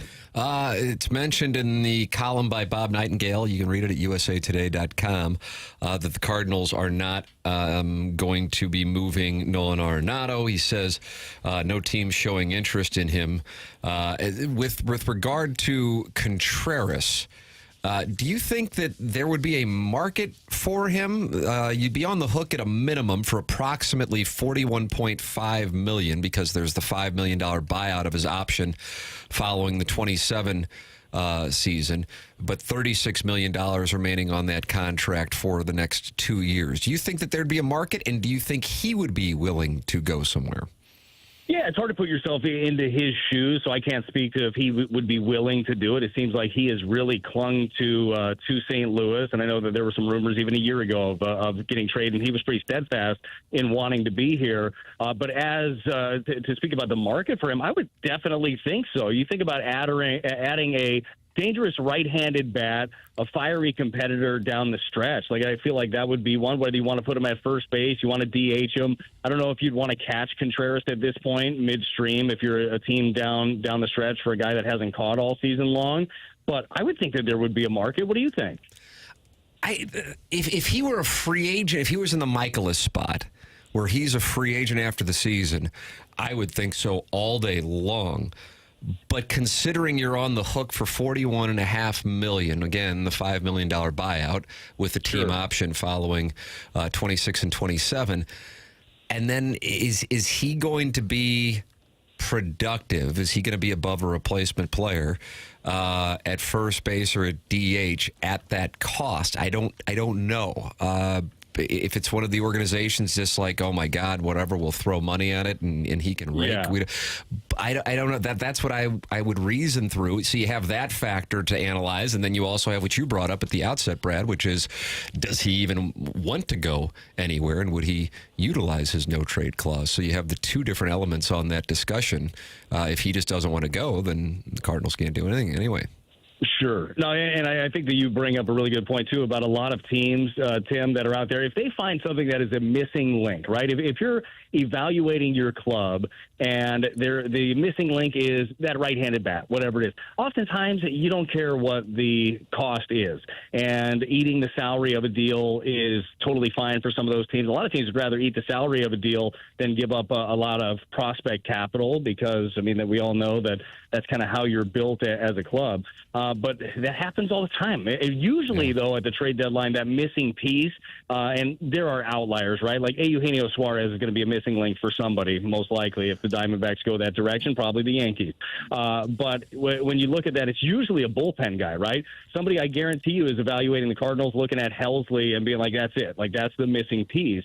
So it'll be really interesting to see what that looks like from a Cardinal standpoint. I don't know if the Red Sox would be one that would make sense. I don't know if he'd go there. I mean, Boston has mounted a monster charge ever since. I mean, what are the chances? The Devers trade, the Giants have fallen on hard times, and the Red Sox have gotten on a heater, but they're not really getting that much productivity from first base. They, of course, had the injury earlier in the year that led to the whole Devers situation. So I don't know if that would be one.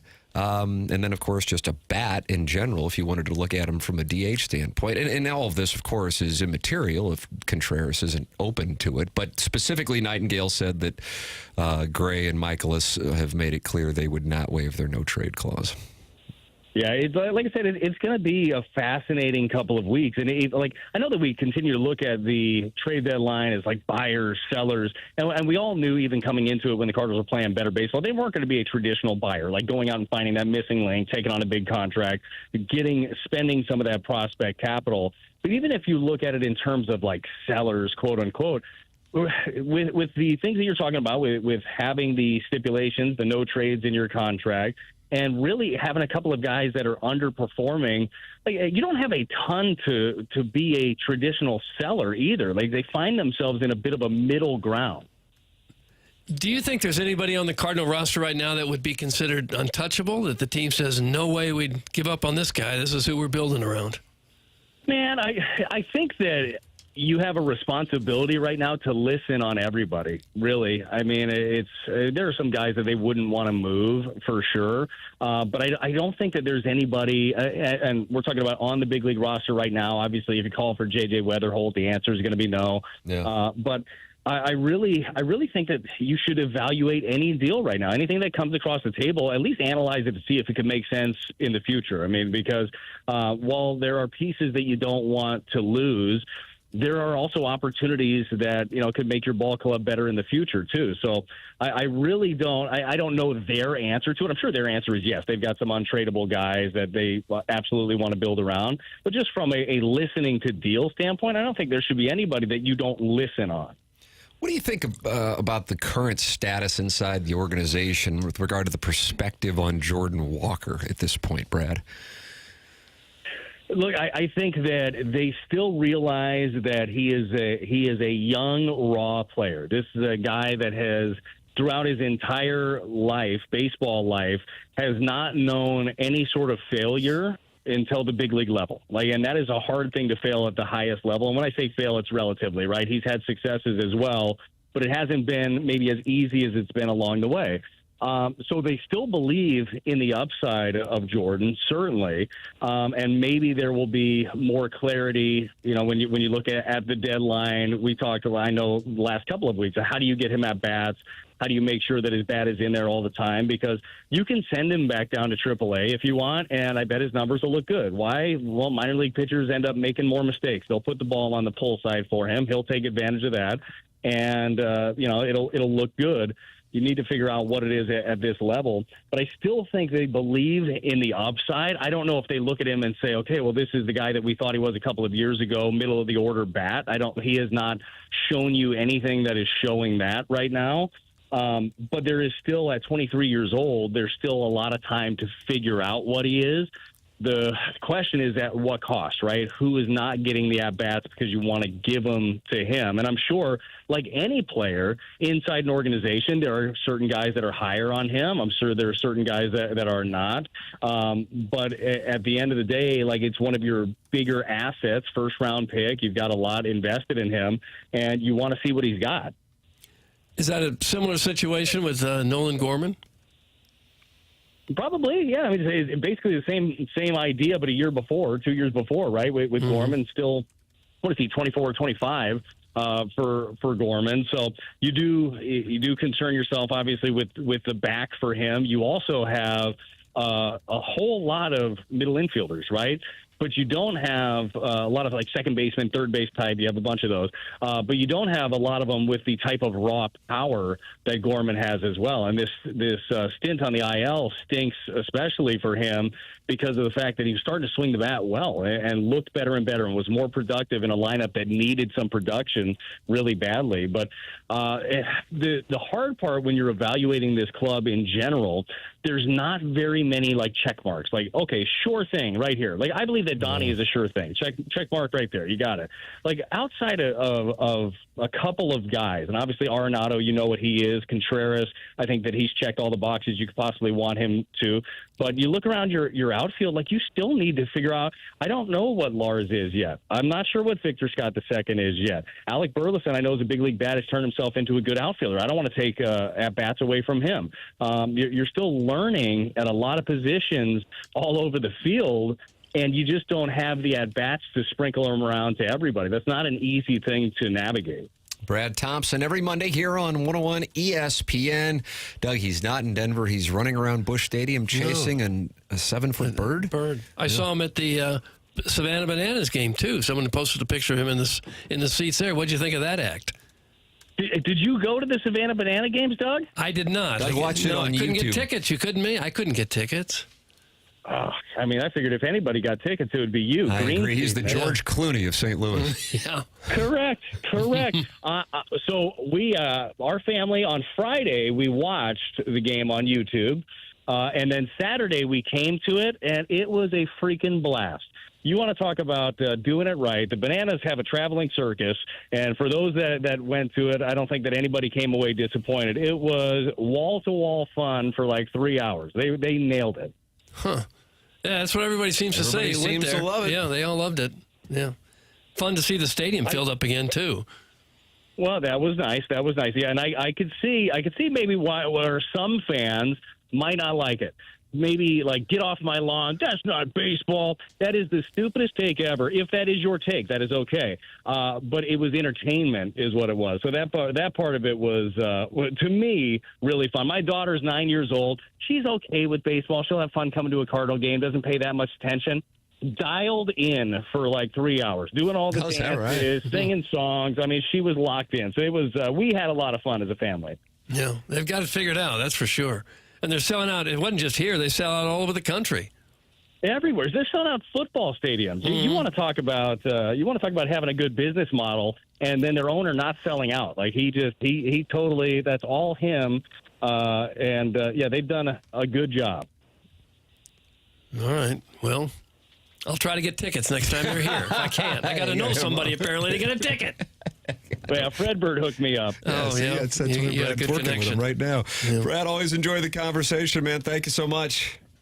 All right, guys. You have a great rest of your week. Talk to you next week. You too. That's Brad Thompson with us here every Monday in the 9 o'clock hour. 9 o'clock hour on TMA, brought to you by Mark Hanna, Evergreen Wealth Strategies. Got this text during the interview with Brad Thompson. Got a number of texts during the interview with Brad Thompson, but this one stood out to me, Doug.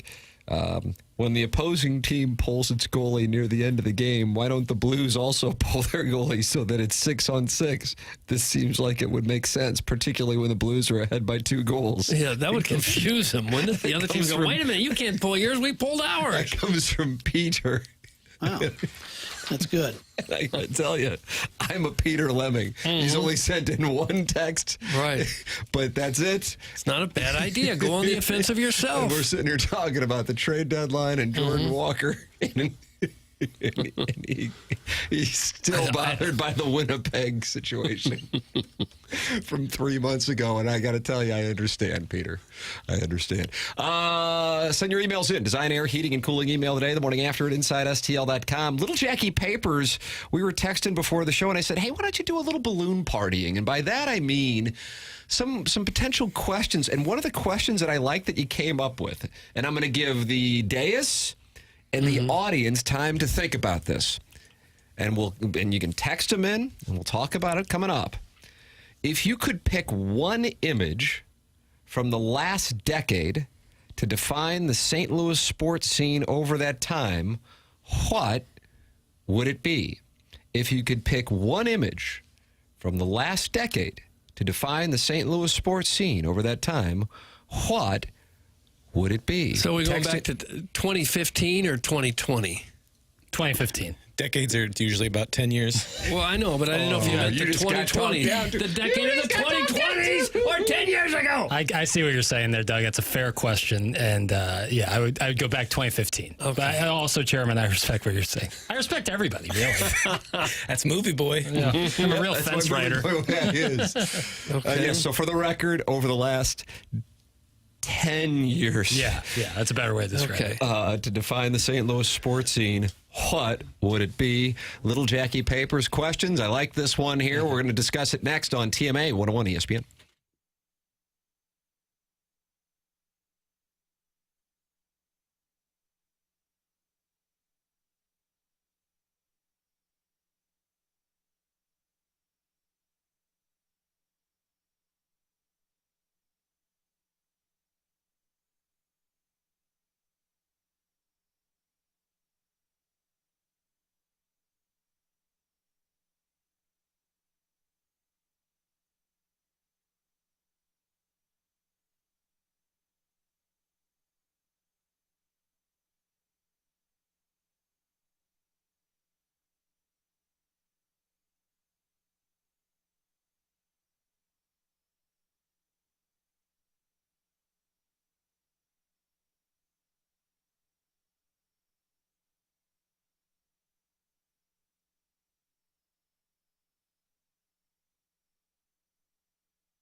This is Jackson with the Sports Center update. It's driven by Johnny Londoff Chevrolet and Johnny Londoff Autoplex. Tennessee Titans quarterback Will Levis has elected to have season-ending surgery on his right shoulder. The team announced on Monday that leaves Cam Ward, their first overall pick, taking first-team reps in training camp. That was another Sports Center update driven by Johnny Londoff Chevrolet and Johnny Londoff Autoplex. StephenLondoff.com. Chevy, together we drive. Are you kidding me?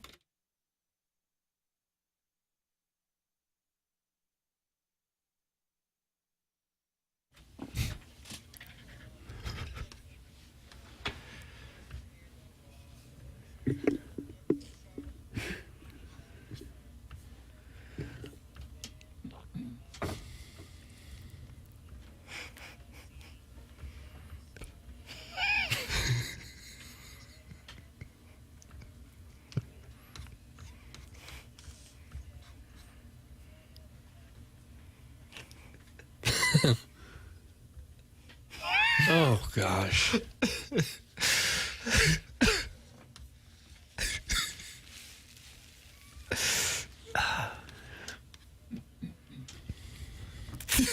I know I say it every time we play this song, but I still, for the life of me, don't know why it was performed in a round. It adds to it. Showmanship. I don't even get why a round is a thing. Has it ever sounded good when people are singing the same lyrics just 10 seconds behind? I don't mind it. Yeah, row, row, row your boat. Right. That's why I don't get it. Just fun. It is just fun. You're right. It's TMA 101 ESPN. The show is presented to you by Brown and Crouppen. Mark Hanna, sponsor of the 9 o'clock hour. Send your emails in for our design, air, heating, and cooling email of the day. That comes your way on the Stiefel dossier at 10:45. We've been joined by Chris Kerber and Brad Thompson here on the program. You can always go back and podcast via the Schaefer Door Company podcast on the 101 ESPN app. And there's also a TMA STL app. And, of course, you can always go back and watch the program or podcast via YouTube at youtube.com/TMA STL. Jackson poses the question in the Stiefel dossier. And I'm going to read word for word. Okay. If you could pick one image from the last decade to define the St. Louis sports scene over that time, what would it be? Now, I think the question is asking for an image that gives the greatest commentary on the last 10 years. Is that a fair interpretation of your question? Yes. All right. Yes. So if you're taking it that way, then you're looking for, I think, something that would, for the most part, be negative. Yeah. Yeah, I think you have to ask yourself, how would you describe the last positive or negative? Right. I mean, you had one of the ultimate moments in June of 2019. But overall, the last decade has not been good to St. Louis area sports fans. Then you could also go, well, I'm going to just pick my favorite image because June 2019 is the greatest moment. So that's how I'm going to look at the last decade. The Blues got a Stanley Cup win. Or you could pick one that is just like absolutely brutal. So with that said, Doug, I took a different. I took on the question with a different angle. I feel like the number one for what is the commentary on the last decade, even though it's approaching expiration, it would be Stan Kroenke standing next to Roger Goodell and NFL owners at the press conference in Houston in January of 2016. Yeah. I was going to say the same thing. Okay. Even though there was the great success of the Stanley Cup and getting a soccer team excited a lot of people, Cardinals have had a few moments that were exciting. I don't know that one image can define an entire decade. But so you hate Jackson's question and Movie Boy? That's the biggest thing that happened. That's the most important thing that happened was that the Rams moved out. Frank, how are you today? That happened right there. Mm-hmm. Yeah. That was his Scottie Pippen, Patrick Ewing moment. What was Frank's response? Frank, how are you today? Fine. Just lost the second NFL team in my lifetime. How are you, Stanley? Yeah, that's the biggest moment. Yeah. Biggest earth-shattering moment. And also, moment. I think it this has not been a great decade. Now, if things would have been decade, I'm not talking about the 20s, decade going back 10 years, we're talking going back to July 2015 for the purpose of the conversation. Now, if you want to look at it from a positive standpoint, I would also take something from that day in January of 2016, and that would be Bill DeWitt wearing a Blues jacket, Bill DeWitt III wearing a Blues jacket, and Tom Stillman wearing a Cardinals jacket, and they dropped the puck together the night that vote went down to show unity and support for St. Louis. I don't know if you remember that at center ice. Was that the Hurricanes they were playing that night? Was that the I don't Hurricanes? remember who they were playing. I just remember it was a really nice moment. A really nice because moment. the Hurricanes were in town. Not because it didn't have anything to do with the Hurricane. Could have been any other team. But the fact that they even thought of that, hey, let's get together and show that we're in St. Louis forever. And yeah, I like that moment. As far as the great moment, you could take Patty Maroon skating with just absolute euphoria after his game-winning goal. I'm going to go with Pietrangelo hoisting the chalice with the backdrop of the Boston Bruins fans are holding up sparklers, I think, and that is the moment that I would take from a positive. And then if you were looking at something that would just be a overall caricature of the last decade in St. Louis sports, and maybe St. Louis as a whole, it would be Marcelo Zuna climbing the wall for a ball that landed on the warning track. As I believe it was the Dodgers laughed uproariously in the bullpen watching it.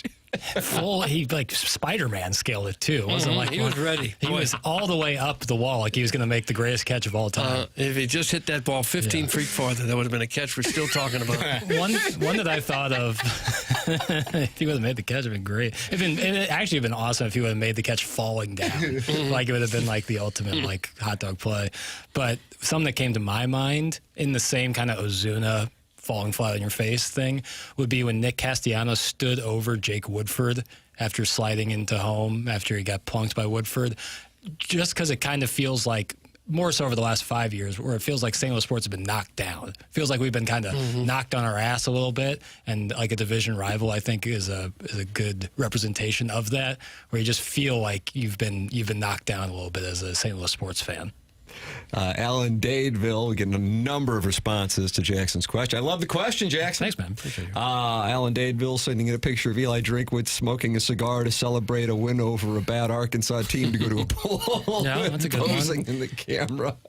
It would never be first, but there was a pretty iconic photo of Brady Cook in the stands doing the Gator chomp after that big 4th and 17. And that was a good representation of that. It's a little outside of St. Louis, but I loved that picture. That counts. Yeah. No, I think that's a solid answer. Guys, the St. Louis image would be John Mozeliak hanging off the side of the loop trolley with a theater hot dog in his hand, passing by the burned-out warehouses where Santa greets the kids on the Polar Express. It's going to be my tramp stamp. Doug, that's from Shooter McGavin. He's going to get it out on his lower back? Would be kind of an interesting photo. Just kind of wrap it up all in one picture. The photo of Maroon and Bishop shaking hands at center ice with the flag of the city of St. Louis in the background shows the success of St. Louis natives over the last 10 years, but also victory and success. That's from Jackson's Hockey Council. That's a good one. That's a great one. It's an incredible that's picture. An incredible picture. Yeah, it's a great picture. I'm partial to. It would be Pat Maroon skating by the Bruins bench, and then the text under it saying "You're effed." That'd be way up there for me. It won't get the attention it deserves, but there's a beautiful still image. It was about a 50-foot putt that Tim hit when you guys played Nagel. Yeah.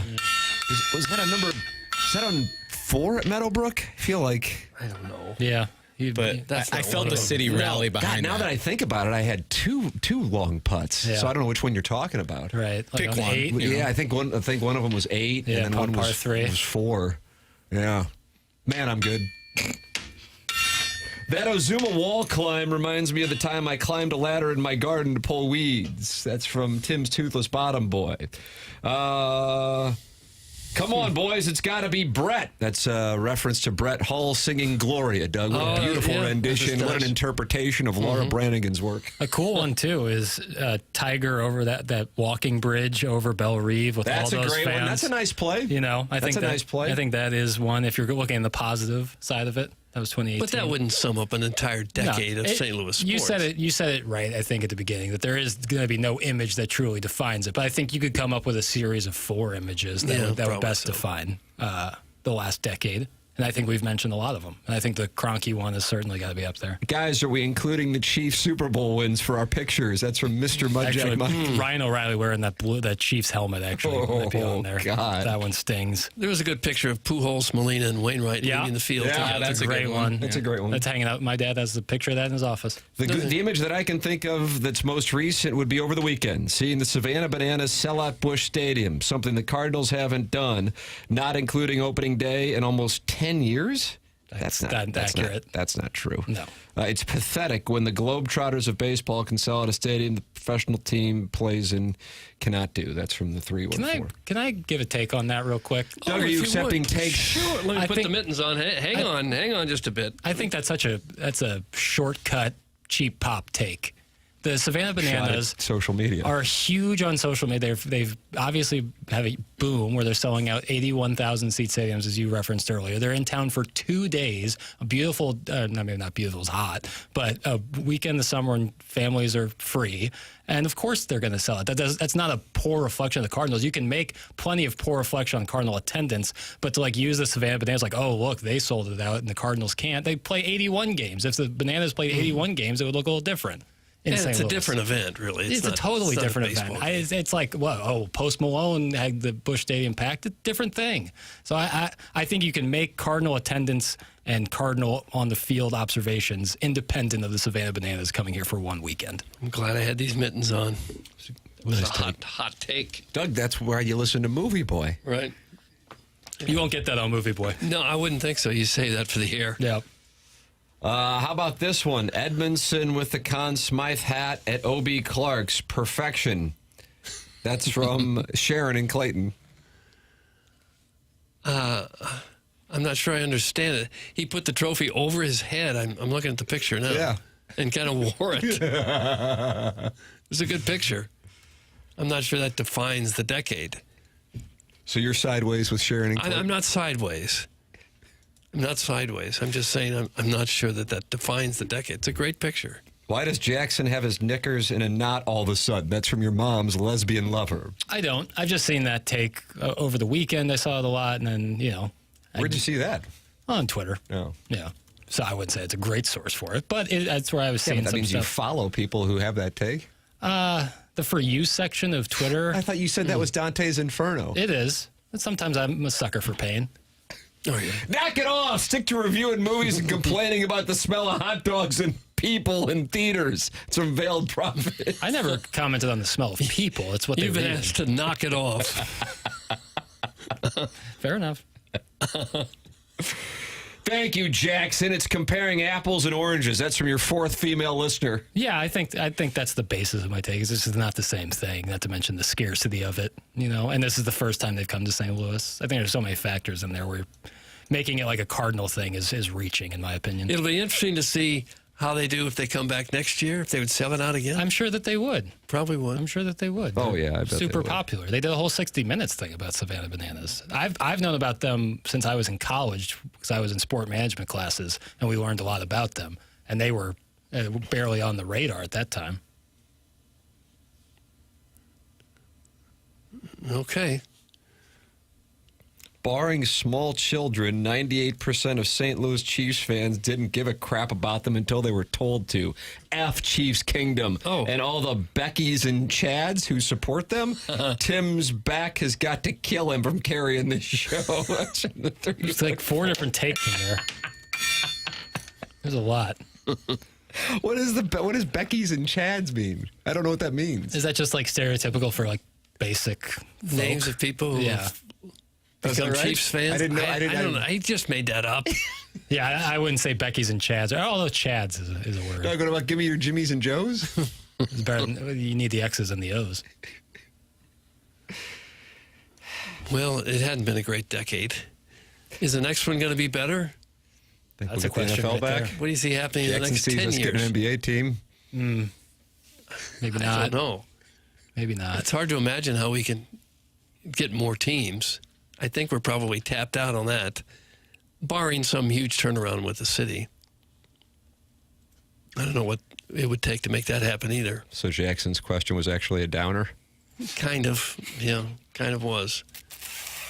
It's an incel thing. Is that like it's a Jeep thing? Yeah, it's the old boy Like it's like a tagline? I don't know. I don't think so. Becky's and Jazz an incel thing? How are the sports? Are they great? Email in for the Design, Air, Heating, and Cooling email today. The program's called TMA. It's presented to you by Brown and Croup at 101 ESPN.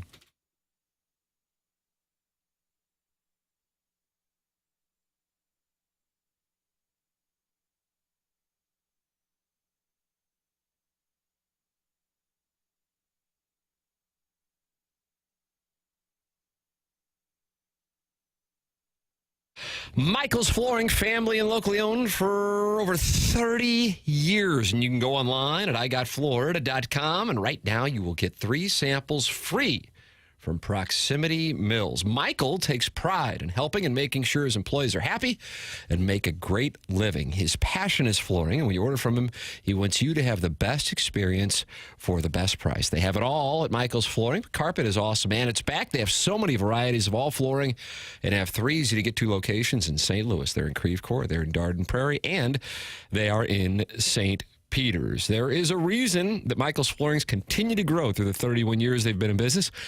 Employees love working for him as they feel like family, and he makes sure they are taken care of, and this then rubs off to the families buying the product as they know they have the best interest of the buyers at heart. Come see why people are loving getting floored by Michael, and make sure you visit igotfloored.com.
I mean, it's the jam, Doug. This one is right here. Okay. Jackson, is there a theme, or you just know it's the jam? It's just the jam. Yeah, it is. No real theme today. Okay. Yeah, you're on this one, Tim? You don't always need a theme. I actually don't. If it helps, it's the same year as Can You Stand the Rain? Yeah, Doug, do you have a year on it? Was that 1962? I'm gonna. God, I feel like 88 is live. I feel like 90 is live. I don't think 87 is live, but it's got a possibility. I'm going to say 89. Okay. That gets you 88, 90. Never doubt yourself. It's 1988. And I'll tell you why. Bobby Brown, did My Prerogative come out in 88 or 89? I don't know. Because Johnny Gill was in the If It Isn't Love video, right? I don't know that either. Spraying each other with water because they're all sweaty. My Prerogative was 88. Of course it was. I act like I didn't know. Big year. Because of Kirk Gibson's home run? You have to think that's part of it. Yeah, that's the image I would think of 1988. Nice. Doug, we are in segment 10-1 per the Stiefel dossier, and this is the question that little Jackson Piddles asked. Okay. In 2025, we are witnessing the swan song of a pretty awesome class of athletes. Alex Ovechkin, LeBron, Steph, KD, Sid the Kid, Clayton Kershaw, and Max Scherzer. How impactful do you think that class of athlete is, and who's the next generation? How will they stack up? John Smoltz said that once guys like Scherzer and Verlander shut it down, the days of the generational pitcher are gone. Do you agree? Also, airline passengers sparks heated debate about flying with fragrant food. Yeah. That's a lot of questions. Well, the second one's an article. Questions that require hours to answer. Second one's an article. The airline stuff. The other ones, it's a long question. It is a long, lengthy That's a tribute question. to Balloon Party. Yeah, it is. Yeah. I mean, we have major athletes that have been superstars since I started watching sports in Right. 05, 06, you know? Well, I think we may be seeing the end of the generational pitcher. The guy with 3,000 strikeouts and close to 300 wins. I don't think we'll ever see that again. The 300 wins, no question. I tend to think that's the case on the 3,000 strikeouts as well, the 300 wins thing, unless somehow it reverts. And we look back on this era and go, man, they figured it out, that you just go with a guy and let him keep pitching. But I'd be surprised by that. They would almost have to change the criteria to like 4 innings or 3 innings as a starter instead of having to go 5. I also think another reason for it, Jackson, specific to the question, in general on sports overall, is I don't know, and I'm not saying it's a no, but I wonder if we won't see athletes play as long as we have seen in current times in recent history. Yeah. And I think the one obvious reason is so much money, there's just absolutely no need to. And then you sit there and go, I want to preserve my health and be able to live the next 67% of my life with, absurd wealth and also health. And then the other thing, and we're seeing this a little bit, I guess it's more so in the individual sports, but we've seen it with some team sports. I think actually more tennis and golf than the team sports. And that is social media and the where that if you allow it to get to you, and I'm not saying it's a weakness, that I shouldn't say allow, if you allow it, it's easy for it to get to you, that people go, I just don't want to deal with it. Right. It's a negative part of the trade-off. And so I could see people having a shorter career, both for the wealth and then also the mental health and physical health reasons. That's what I don't know that I would agree with all of that. Football, for sure, players might retire a little bit early because of the money. But I don't know how many of these other professional athletes are going to be willing to give up the lifestyle, the camaraderie, the fun of playing a professional sport. I think they're still going to have the jerseys ripped off them before they quit. I'm sure some will. I think a percentage-wise, though, I think the careers will be shorter. It's certainly going on in football, as you made reference to. I will be curious, though, on basketball, hockey, baseball.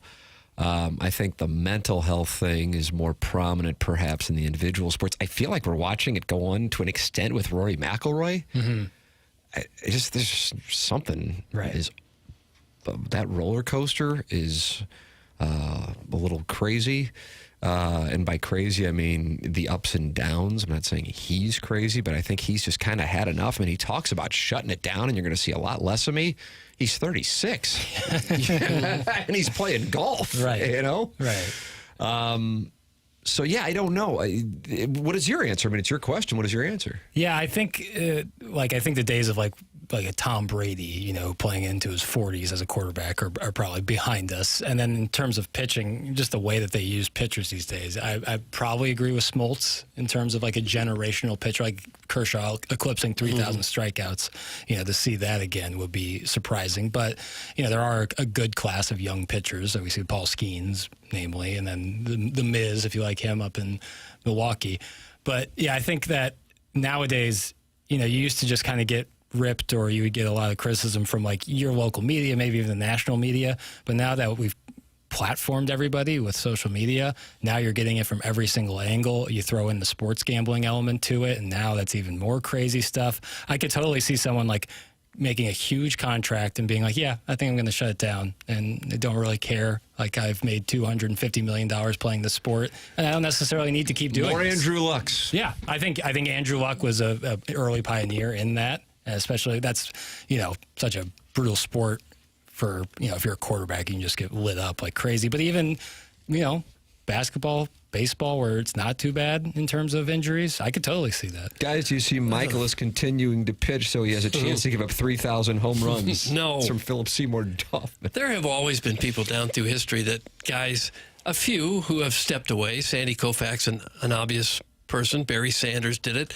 Still in their prime, just said, I've had enough.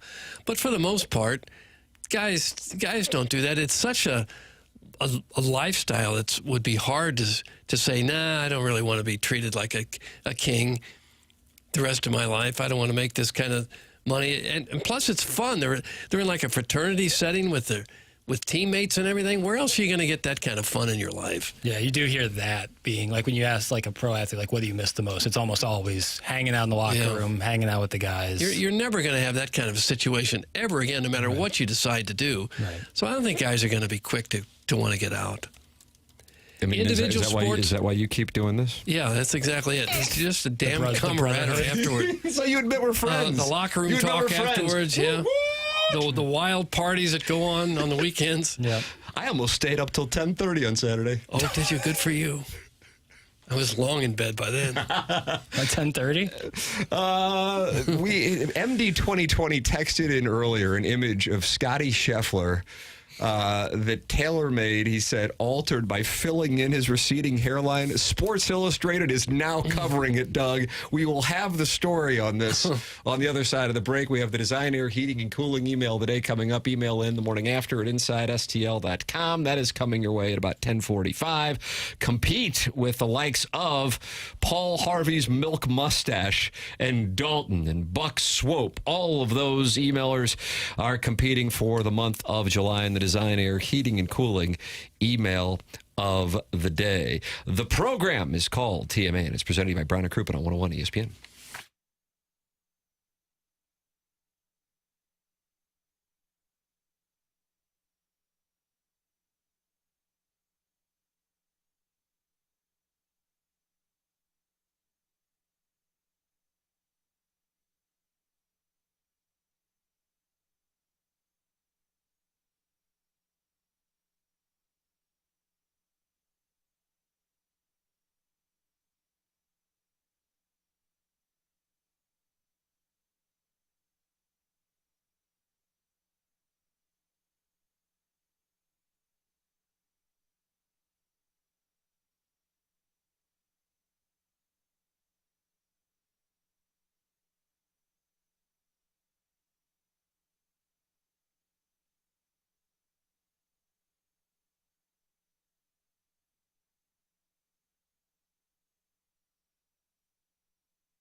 What a wonderful presentation it's going to be, Doug.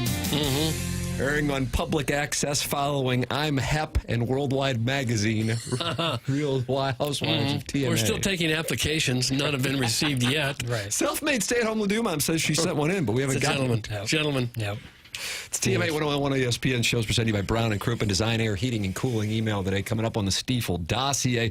If you are dealing with low energy, low motivation, you're tired all the time, put on some weight, have experienced muscle loss, especially belly fat, feeling anxious, moody, irritable, these are symptoms of low testosterone. That's where Mentality Health is here to help. Mentality is a local healthcare facility that specializes in helping men feel and perform at their very best with board-certified physicians providing a full physical consultation and blood panel analysis all during your first visit. Mentality focuses on free testosterone levels, which many doctors overlook, ensuring your treatment is tailored to your body. I have gone out to Mentality, been tested in and out in 20 minutes. Super easy, super friendly staff. It's good to know the levels. You can do so with Mentality at mentalityhealth.com/radio. Go to mentalityhealth.com/radio to find out more information. It's Mentality, longtime sponsor here on TMA. MD 2020 in the Michelob Ultra YouTube chat made the observation that the tailor-made Instagram post congratulating Scottie Scheffler for winning the Open photoshopped a full hairline as opposed to what Scottie is currently experiencing at the age of 29, and that is a receding hairline. And now, Doug, Sports Illustrated is covering it, and I hope they credit MD 2020. Here you go. Scottie Scheffler won his fourth major championship on Sunday in familiar fashion as he rolled to a four-shot victory at the British Open to claim his first claret jug. The 29-year-old has been the number one golfer in the world for a while now. And it seems like he's going to stay in that spot for quite some time as he continues to leave the other top golfers in awe of what he can accomplish on the biggest of stages. Scheffler uses tailor-made clubs, and on Sunday, the golf equipment company celebrated his win with a celebratory post on Instagram. Fans quickly noticed one strange thing about the photo they used, as they seemed to add a little hair to his head.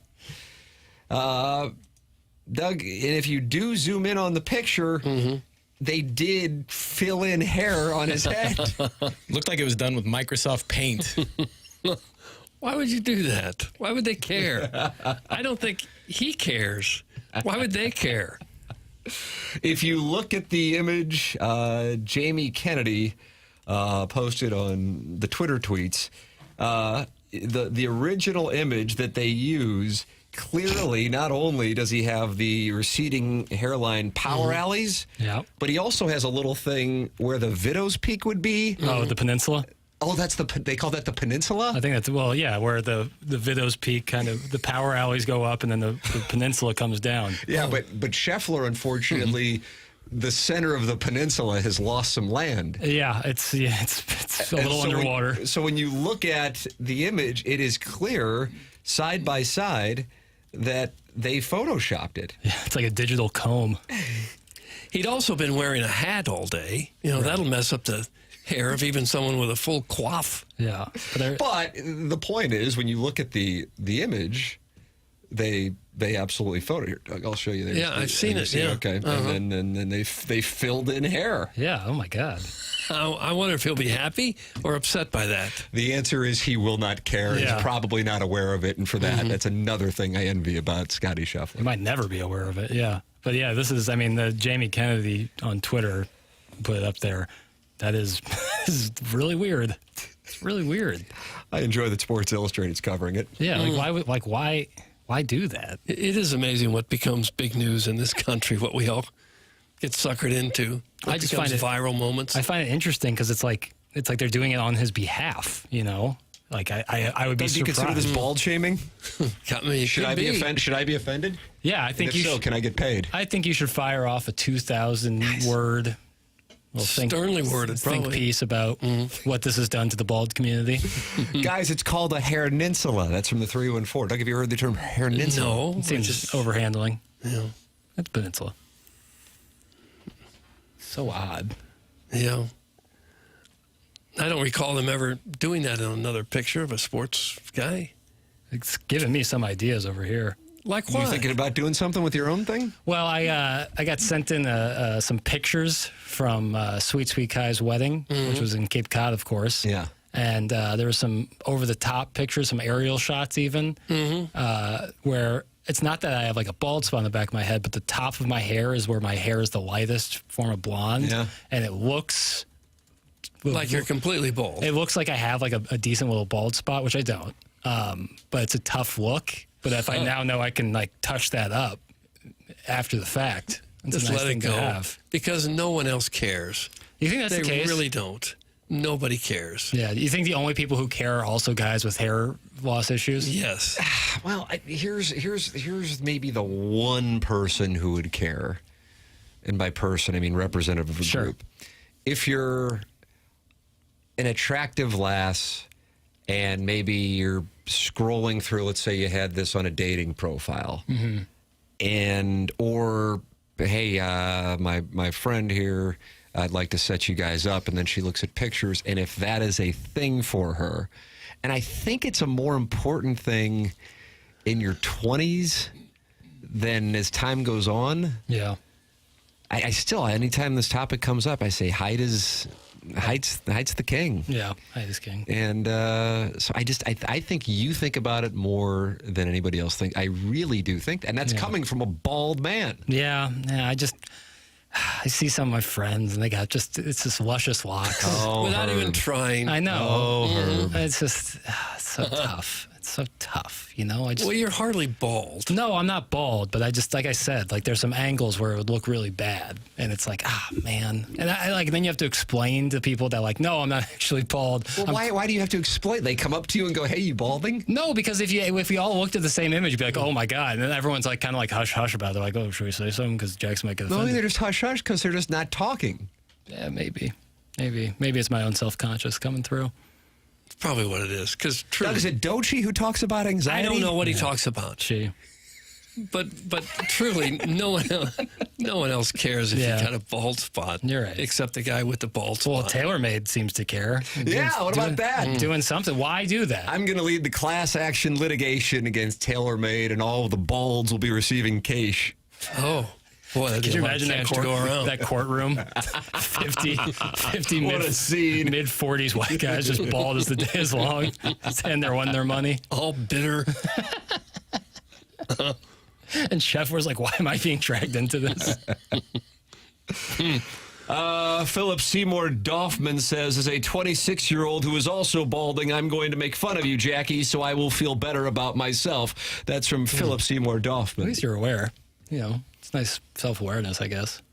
It's okay, Jackson. I'm 32 here and struggling to hold on to my 3 Homer Simpson hairs. That's from Jub the Rub.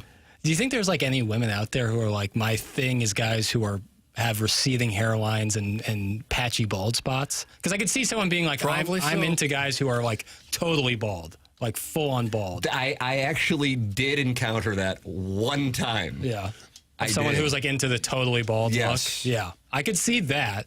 But like of guys and was very, very open about it. Yeah. Because otherwise the whole thing, candidly, was very confusing. I worked with a girl. She was a weathercaster in Rochester, Minnesota. My first job, gorgeous girl. And she said she was into guys that had receding hairlines. Wow. And I said, you're kidding, right? She goes, no, I really like that. Well, we don't kink shame. I remember her saying that all these years later. So there are some women who like that. Okay, all right. That's interesting because I could see the totally bald thing, but the like the receding hairline or like the horseshoe kind of surprises me. But I get it. Welcome to the world of women, Piddles. There are numerous things on our bodies over the course of our life that wreck our confidence. But at some point, you just have to say, no one probably notices nearly as much as I do. I just got to live my damn life. That's Sharon Clayton. Great text, Sharon. Couldn't agree more. Well, you guys have a burgeoning alliance. Yeah, I'd say it's take by take. But yeah, I think that's accurate. Women love a shaved head, especially once they get into their late 30s. That's from Jackson's Hockey Council. I mean, I guess people could say that because of Johnny's sins, but I don't think it's across the board. Yeah. Yeah. You know? And it also is kind of like beggars can't be choosers. So if you're in a position of leverage, so to speak, you can kind of say, okay, I need 6'2", I need a full head of hair, and I need 8 figures net worth min. Yeah. But then if you're in a different spot, you know, say like you're in line at the Screaming Eagle, you're probably not thinking that way. Well, I can assume a lot of people look women pretty love, good. Almost You're in all line women to love Screaming Eagle. men who are successful, confident, and nice. Yeah. Carry yourself a certain way. It doesn't matter Yeah. what you have on top of your head. If you carry I yourself, don't know about the nice thing, by the way. I think that's worked to my advantage. not being nice. Right. But you're nice to your wife. I'm just talking about in general. I do think that there is, for whatever reason, maybe we'll psychoanalyze this on QFTA. Jackson coming your way at 11:30 Right for it. on the TMA STLU. What the thing is about I don't know what the right term would be. But yeah, the not necessarily wanting to The have bad boy? You say they like the bad boy. Detroit Pistons, Bill Laimbeer, Isaiah Thomas, Joe Dumars, Vinnie Johnson, Dennis Rodman, Chuck Daly, and he would wear wonderful suits of clothes. Did Doug Collins coach that team? Or am I He way didn't off coach the here? Bad Boys. Bad Boys were a supernova. Yeah. You ever watch the 30 for 30 on the Bad Boys? You'd love it. No, I guess the Last Dance Rick touches on a Mahorn. lot of that. But I mean, in the 30 for 30, glamorizes them. The Last Dance craps on them. Yeah, so if you watch both, you get a good kind of both sides look at it. Absolutely. Yeah, I'll definitely take a look at Design Air Heating and Cooling email today is coming up the morning after at InsideSTL.com. Nice guys finish last. It's always been that way. That's from Boozy. Doug, we're starting to hear from nice guys who aren't happy. Okay. I found a dating app exclusively for bald people. Is that right? Oh, Yeah. really? What's it called? Bald Dating. It's a fully inclusive dating site. Fully inclusive, Doug. You like What does that? that It's mean? called Bald Dating. Open to Took men, 5 women, minutes and to other decide the folk name of of any it. sexuality. The only requirements are more of the following, and then I can't see, but I imagine you have to be hairless to be How on about there. that? Men and women? Yeah. The women are hairless too. No, the women have hair. The guy's bald. Okay. All right. Well, that's nice to know. Sharon says, I love you, Piddles. And I sent earlier props about your movie pod, but Tim ignored them. Wow. Appreciate it regardless. Sharon, as much as I am a huge fan and I really want to see a star on The Real Housewives of TMA, I assure you I didn't ignore them. We get a few texts here on the program, and so I don't get a chance to read every How many would you single one of say them. over a 4-hour show? I think there are days where it's in the 4 figures, and I would say the average is, I'm going to say 750 to 800. I was going to say, yeah. That'd be my sweet spot. South of 1,000, north of 500. Yeah, that's where I would say the average is. All right, we got the Design Air Heating and Cooling email today coming up here on the program. Doug, people can call in on the Collier and Thompson phone lines, too. You know anything about Collier and Well, Thompson? they could also call Collier and Thompson if they have any kind of problem with their home or anything they'd like to get spruced up. It'll make you feel better if you do it. Collier and Thompson, been around since the 1950s, making St. Louis homes look and just feel better. You know, it's hard to know who you can trust to be in your home and who's going to be there to back up their work. Collier and Thompson stands behind every job that they do. During the process, they are always available to you. You know, in that business, you never know sometimes what you're going to get. Are the contractors going to show up on time? Are they going to be there at all? Are they going to finish the work? What's it going to look like? No such worries with Collier and Thompson. Their employees have more than 165 years of combined experience. Like I said, they've been doing this for more than 70 years now. Bob Strati and Carolyn Beard are the owners. They haven't been around for 70 years, but they've been around for more than 20, and they can hook you up with one of their designers. They sell top-of-the-line appliances like Bosch and Thermador, Wolf, Sub-Zero, any kind of update you need to do to your home, any part of the home, whether it's the kitchen or the bathroom or the basement or a computer room, whatever you want to do, Collier and Thompson has done it, and they do it better than anyone in town. Collier and Thompson is on Manchester and Baldwin, right there next to Uncle Bill's Pancake House. Come home to quality online at collierandthompson.com. Design Air Heating and Cooling email today next here on TMA 101 ESPN and the TMA STL YouTube channel.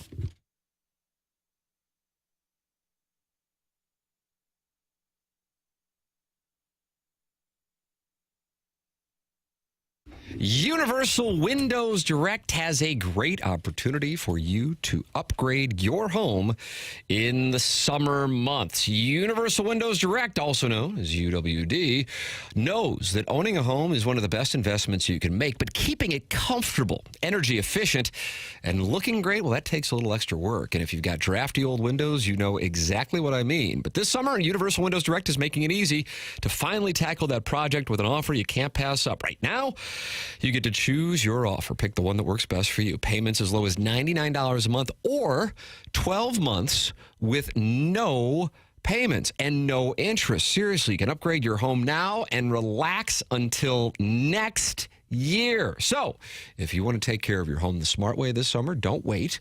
Call 314-334-2522 or go to universalwindowsdirect.com to schedule your free in-home estimate today and choose the payment plan that's right for you. Trust me, once you get those new windows in, you'll walk around saying, I love my windows.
This is Jackson with the Sports Center update brought to you by Saliga Heating and Cooling. Back for his 21st NBA season, free agent point guard Chris Paul has agreed to a deal to head back to L.A. to join the Clippers once again.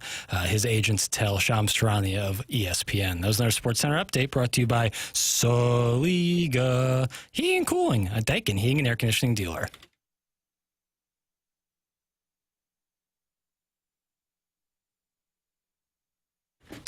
TMA 101 ESPN. Tim McKernan, Doug Vaughn, Martin Kilcoyne, vacationing in the Hamptons, but posting Twitter videos for Jackson, I saw? Yeah, some Blue Angels video I saw. Right? Yeah. And that is the Van Halen video for Dreams, but they also recorded a video for that at Whiskey A Go-Go, Doug? Is that right? I don't know. Nice show prep. Thank you. Got to do some show prep, man. About Whiskey A Go-Go? I mean, when we were on 1380 and 920 and 590 and HD2. 590 again. And 590 again. And I didn't do any show prep then, and I don't intend to do any now. Flip that off. Jackson and I will be doing questions from the audience. Tim McKernan Show podcast coming up at 11:30. That is coming your way here in about 40 minutes. And somebody just said, should we email with questions? Of course. T. McKernan at InsideSTL.com. Iggy said he's going to be in there. Oh, is he really? Nice. Love it. Via the chat. God bless. Tim McKernan at InsideSTL.com. It's coming up on the TMA STL YouTube channel, 11:30, and the Tim McKernan Show podcast feed. But right now, it is time for the Design Air Heating and Cooling email of the day. Yeah. Paul Harvey, Milk Mustache, leading so far here as we sit on July 21st, 2025, for the month of July.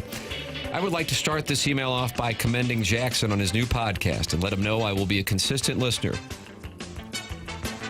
Thank you. Very the kind. email? No, it's very kind. No. I appreciate it. Next, KG, we need weekly updates on this QT relationship, and we need the weekly segment to be sponsored by Stiefel. Finally, my prince, the man I tune in for every day. When I can't hear your buttery voice talk about Jordan Walker's struggles or Fetty's inability to play the game of baseball, a little piece of me dies. Thankfully, though, Doug, you never take time off like Tim and Martin. Stay sexy, old-timer. That's Nice. from low-voice Drew. Low voice Drew. He sounds tall. Flip that off. Can you tell the height of a gentleman by his email? I'm just fantasizing, I guess. Flip that off. At long last, cinema has found its mouthpiece. Not in Cannes or Criterion, but in the dulcet, unhurried musings of Jackson Burkett. Unhurried is a great description. When it goes an hour and 54, it's almost implied. Gosh, that's a lot of talking. Episode 1 of Movie Boy transcends mere podcasting. It is a cultural salon, a velvet-draped symposium where every syllable drips with the authority of a scholar who once hugged the midnight oil over Bergman and Kubrick. Jackson isn't reviewing films, he's ceremonially anointing them with the solemnity of a high priest consecrating relics. Let us not forget his sublime detour into the meta-narrative of overheard old people chatter in the theater, a topic upon which most movie podcasters would not dare touch. Damn straight. And who can fail to admire his grandiloquent. Don't use that kind of language around me. Of the man eating a hot dog in the back row. That humble act, elevated to mythic status as a commentary on audience consumption, literal and metaphorical, was nothing short of cinematic alchemy. His voice, reminiscent of a sommelier describing an esoteric vintage, combines encyclopedic knowledge with a breathtaking indifference to whether the listener can keep pace. That's right. He'll dissect the chiaroscuro of a forgotten indie, then pivot to a stray mustard stain on a hot dog bun and make you feel both linguistically deprived and spiritually enlightened. It's dazzling. It's alienating. It's art. Jackson Burkett, in all his ironic Wes Anderson-soaked glory, might just be the cinematic voice of our time. Or at the very least, he's the voice of a very specific time, one that demands an Oxford comma, expects a 2.35 to 1 aspect ratio, and reverses the mystery of an old couple's murmurings. Oh. Or the tragic poetry of a half-eaten aromatic Frankfurter. Bravo, Maestro. Wrap it up. Encore. And now you know the rest of the story. Like that's some Paul Harvey milk mustache. Paul Harvey milk mustache. It brings me significant comfort to think that several Cardinals are refusing to be traded from this mess of a team, despite Bowtie after he ran this franchise into the ground. And what were the most fun and engaging activities going on in this town this weekend? The Savannah Bananas, the St. Louis Shock Major League Pickleball, and the Movie Boy podcast. Fan-friendly, entertaining, genuine products. I absolutely love that Doug has honestly never heard of the movie Urination app, which is exactly what he said when Jackson talked about it on the air with him 7 months ago. We talked about that before? I'm sure. A urination? You can say that about every topic we've ever said on the show. That's from Shooter McGavin, the vice president of routine singles from Beau Hart, which captured the essence of St. Louis more than anything. Shooter McGavin. Good morning, guys. Jackson, I got to say, I'm a big fan of Movie Boy. Thank you. It's not easy to host a show solo and talk for 90-plus minutes, unless you're Tim, of course. No. I'm formally throwing my hat into the ring if you need a co-host to talk about Star Wars or Lord of the Rings. Oh, yeah. Here are my qualifications. Number 1, I'm cute. Number 2, I'm comfortable around a mic from a storied 18-month career in broadcasting. And number 3, there will never be dead air, as we can always fill it with our mutual bond for handsome stepdads. Thanks. Looking forward to discussing this opportunity with you further. That's from the Crestwood Coyote. Nice. Crestwood Coyote. And finally, Sadie Hawkins, Doug. The Cardinals remain on autopilot with coordinates set for mediocrity as they were swept in Arizona over the weekend. Scottie Scheffler cruised to his 4th major on Sunday, much to the chagrin of Mike Francesa, who set his money on fire betting Tommy Fleetwood. But I think the lead is that our little boy is all grown up as Libby Jack Virgin Man Bun Movie Boy made his solo podcast debut over the weekend. Well, solo debut unless you count those Camboy videos he posted while watching Mizzou lose in the NCAA tournament. Movie boy, more like ADD boy. It seems like Paper spends most of the pod talking about anything but the movies he's reviewing. He spent an awful long time over-explaining the very straightforward format of the podcast and how much he loves seeing movies in theater while telling us how much he hates the surrounding people at the theater. Yeah, it's a real dichotomy. Now, I was pressed for time, so only got through the first part of the F1 review, which seemed to spend more time focused on Bull Durham, a romantic comedy sports film released 37 years ago, than the F1 racing picture he was reviewing. The real highlight was a 10-minute aside of how these old ladies wouldn't stop yapping, but Papers was too much of a Gen Z soy boy to confront them. Fortunately, another gentleman who Jackson now has a crush on. Yep.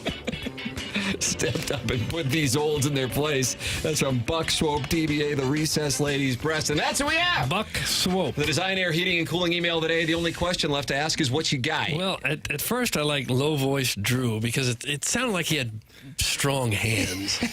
But then the wonderful writing of Paul Harvey Milk Mustache got my vote. Paul Harvey Milk Mustache. I'm going low voice Drew. He did sound cute. I like the milk mustache. Paul Harvey Milk Mustache has won the Design Air Heating and Cooling email today. And this guy is really becoming a force, Doug. That is his 4th win in the month of July. And now a 2-goal lead over Dalton and Shooter McGavin in the race to be the Design Air Heating and Cooling emailer of the month. Hey, in a half hour, Jackson and I will be live on the TMA YouTube channel. Questions from the audience. You can ask anything. You can say anything. You can insult the hell out of us. And erotic stories are also welcome. T. McKernan at InsideSTL.com. You can just participate in the YouTube chat. It's the Tim McKernan Show in the TMA STL podcast feed, just like Movie Boy. BK and Ferrario are coming up next. For Jackson Burkett, for Chairman Kurt, for the vacationing Martin Kilcoyne, for my brother Kevin, for Douglas Elvin Vaughn, I'm Tim McKernan. This has been TMA, presented to you by Brown and Crouppen on 101 ESPN and the TMA STL YouTube channel.